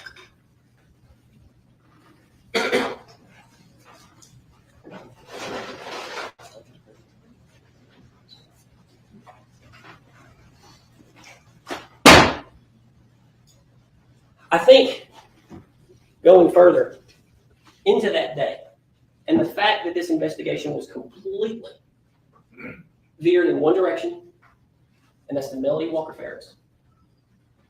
So much was left. And that's part of what you've seen in this case. We've been attempting to investigate this case because we ultimately feel that it wasn't.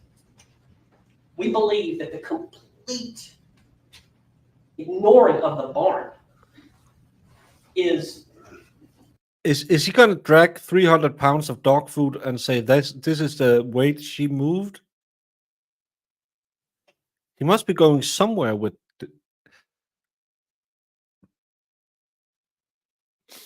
I smell toast. absolutely, it's just despicable, for lack of a better word. And because they never even looked over there, they never even used Blue Star or Luminol or into any of those things, even though there were some clear signs that they maybe should have. Gary Ferris's card was over there. Scott Ferris's bathtub was perfectly clean. They're there. I mean, Michael Ray told you. He told you. We had all those boxes that sit back there, and y'all, I'm very analog. That's the way I am. So we had all these pictures, and I'm going through all these pictures for months and months and listening to all these interviews, and you guys have gone through most of those things. And sure, I got real frustrated one day. Michael's told the story, but I'm going to tell the story to you too. I think you need to know. So after going through this for weeks, preparing for this trial, hours and hours and hours, hundreds and hundreds of hours preparing for this case, I finally threw up my hands. My paralegal will tell you. Sometimes I throw up my hands, I'm out. Michael said, "Where's John look?" I don't know. So I have to go pick up my family's prescriptions at our local drugstore, and I go over to the drugstore. There is this she's young. I think she's 17 years old. She loves to read. But I walk in, and they're redecorating the drugstore. This is a drugstore that's been owned by one family in our hometown for about 70 years, Jasper Drugstore. So I go in there, get my prescriptions, and she's like, "John, what's wrong?" So I tell her, oh my goodness.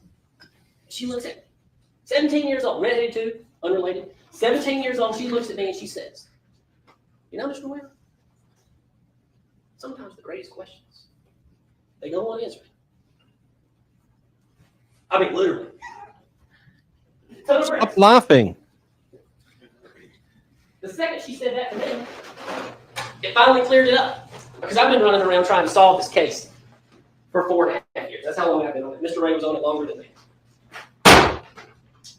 But because it is... It's just a joke that I'm having a stroke whenever something stupid happens. That's when I taste metal and smell toast. Not answered. That's a doubt itself. I can be a grumpy grandpa now. Ha ha ha ha ha. I want to talk about a lot of the evidence that has been shown about phone calls and sexual relationships with Rusty Barton and the grotesque amount of time that was spent by the district Couldn't it be Rusty Trombone instead? attorney's office proving a point that was proven very quickly. And that's that my client had extramarital affairs. But also evidence was shown that so did you. And they were in an open relationship. They lived on separate parts of the house. And I thought Amanda was a truly fascinating witness. And it's kind of sad, we had to call her. I think she's the only child that is impartial. She literally just looked at you guys and said, "This is y'all job." I believe in my mama unless or until she's proven guilty beyond a reasonable doubt. My grandson isn't black. And I think Amanda is such a credible witness because she also testified she was with her mama. I think I have a cold coming on. Nothing was out of place. And sure, they were texting and they were calling. And you see all this back and forth. bickering all the time between them. And that's the Ferris wheel the moniker that has come to be in this case. And I know we are all sitting on top of the Ferris wheel, and we just can't wait for that ride to let us all off. That's y'all's job. And we're going to get there. But all of the drama and all of the infighting between the siblings and the affairs and the relationships that go on. I mean, the affairs started in the mid-2000s. You got Angela Phillips back in the 90s, who may or may not remember if she had sexual intercourse with Gary. All of that insanity. That's their life. But it's not a motive for murder. And that is what they have put and leaned so much of y'all's time into, because they don't want you looking at this. They don't want you looking at what they didn't do to get to their burden. But let's go back to those phone calls that are before. Let's go back to the timeline. There's something that's absolutely bizarre to me. We did not find out until, I think it was last Friday, when Commander Harris testified. Gary Farris went to dinner, we think, by himself the night he was murdered. We don't know. We'll never know. He was at least alive until 9:30 something. When we see the dot moving, if the science is true. But sure enough, he went to dinner. They never thought to go get a video of that. Let's go up there, interview somebody. Maybe he was with somebody at dinner. We'll never know. I'm not saying that breaks open the case. But I continue with that huge glaring hole in the timeline right there. I'd say that's a doubt.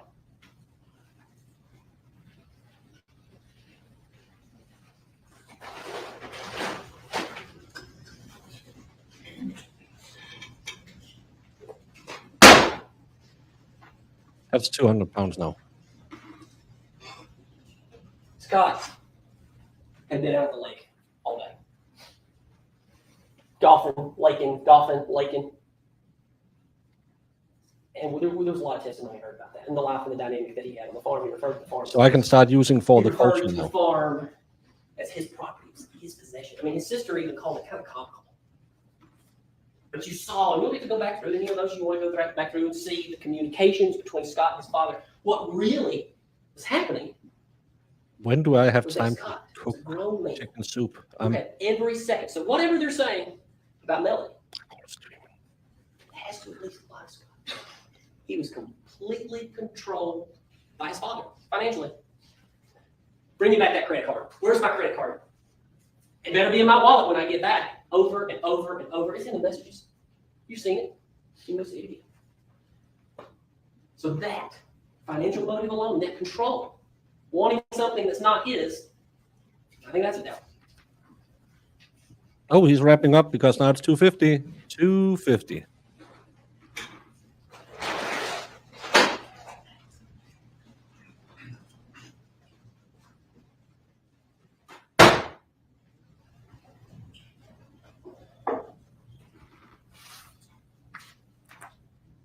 The timeline of the phone calls. You will have seen from Commander Harris something regarding activity in phone calls. But I think that you guys have enough common sense to know, and this is just some things we saw, that other days and other times you went back and extrapolated out over a year, sometime back in 2017, and we clearly saw that there was more activity the night before a baby shower in Nashville than would be alleged for Melody to have shot, killed, moved, and burned Gary Farris. This is no easy task. That's a doubt.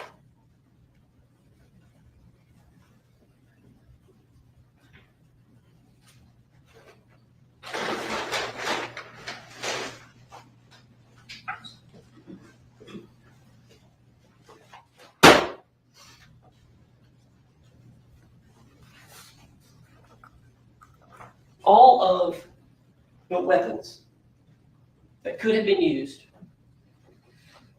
in this case, all of the bullets, the means the ability. They start talking about the circles. They start zooming in on one person. And it's not Melody Farris. It's Scott Farris. He's sitting here today. All of it. But I think it starts to become clear why I'm doing this. Why am I dropping these bags? These bags are 40 pounds apiece. I've got a few more bags to go. But I want you to know that it starts to become very impossible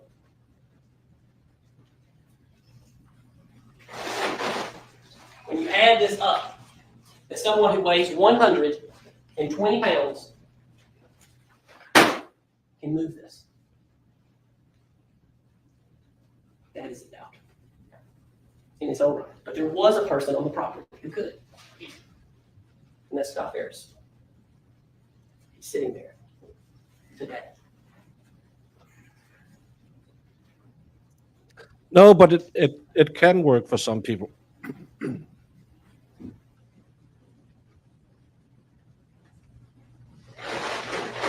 can you keep consistent? Both of them, please. I think it's at soy.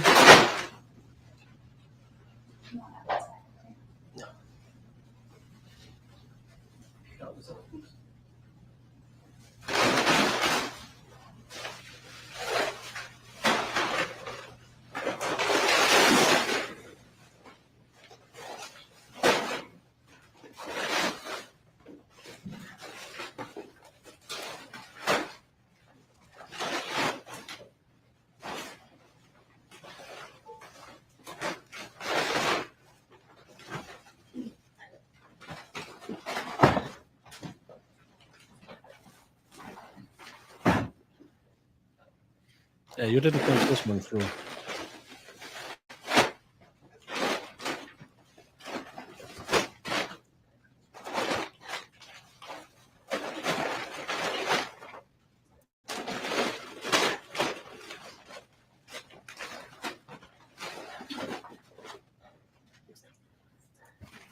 This is 320 pounds. I am 185 pounds. And that's all I have. I think it is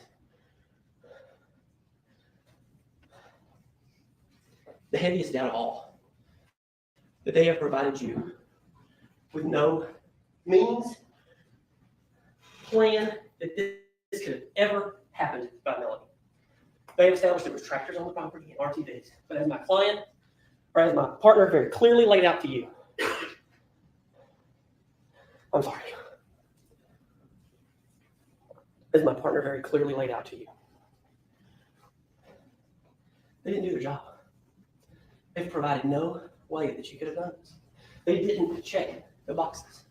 They didn't fill any holes of doubt. The state of Georgia has put my client under grave suspicion. That is exactly what they have done. They put on her grave suspicion, the most grave suspicion of all, and that is murder. But the doubt, I contend to you, absolutely exists. I'm sorry I had to do this demonstration, but they didn't. They didn't show you what 300 pounds truly feels like. I'm not saying I'm the strongest person in the world, but that is as heavy as a thing as a person can move. And I'm almost a 200-pound man. No explanation has been given. And I keep bringing this back because the grave suspicion that they put on her, these affairs, calling Rusty, all of these things. And I want to note about Rusty as well. Let's note a few things. And I know you've listened to it and you saw it. Pope, he threatened to arrest him. He threatened his own warrants against him, the death penalty. Bugged my client for over a year. No confessions. Her own daughter has lived with her for years and years and years. No confessions. Now I want you to know this too, and it's a charge that the judge will give you.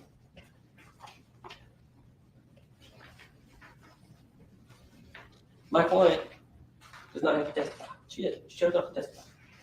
And we talked about this in jury selection, that you wouldn't hold it against her. But the law is clear The defendant in a criminal case may take the stand and testify and be examined and cross-examined as any other witness. However, the defendant does not have to present any evidence nor testify.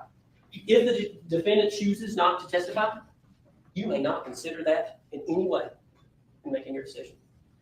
Because again, the burden never shifts to us in the defense. I feel like there's been so much time that we felt like we're trying to get you to see the side of the story that was never investigated. I feel like we've been able to do that, but we didn't have to do that. This decision, in this case, is everything for Melody. Melody has had to live under this grave suspicion for 6 years. But now is the time that 12 fair and impartial jurors, the jury of her peers, can finally give us answers. I'm not saying that you guys can ever answer what happened that night. The greatest questions, I do believe, they really do go unanswered. And in this case, it may be some of you as it was me that day. Very frustrating. You want to figure out what happened. But it's okay to know that you can't. And I contend to you, ladies and gentlemen of the jury, that because you can't explain what happened that night, they have not proven this case beyond a reasonable doubt. And I ask you to please hold to your oath and find my client, Melody Walker Farris, not guilty. Thank you for your time. Well, oddly enough, chat was very, very equally divided. 38% says guilty, 33% says I'm not sure, which automatically should land in not guilty, and 28% says not guilty. So there's something to work with in there. And I didn't like his theatrics, and I think it hurt him that his partner went first. I liked his storytelling better, but the first guy was way too squirrely brained. I'm going to send you over to Recovery Addict and watch the rest of the state's closing. I'll be getting some dinner. I didn't plan on streaming 3 hours today, but I streamed 3.5 hours. Tomorrow, I will use all of these wonderful super chats and go out and buy my new grandson some toys and my daughter a gift basket. Her husband, he gets to live with her. If I can get up, I'll do a stream early in the morning for me, late in the night for you. Like the other days, the topic will be chat hopefully has something for me. Other than that, Jamie, check your Twitter. I wrote you something. The rest of you, go out, have a great day, and remember, I don't know, it's always darkest right before sunshine, maybe? I don't know. While I'm waiting for this, did you, whether it's true or not, believe that Mr. Randolph had slept with your wife? I wouldn't care. You wouldn't have cared? No. Yes, I became a grandfather Did you believe yesterday. He had slept with your wife? No. Did you believe he slept with your mother-in-law? Probably did. Everybody has.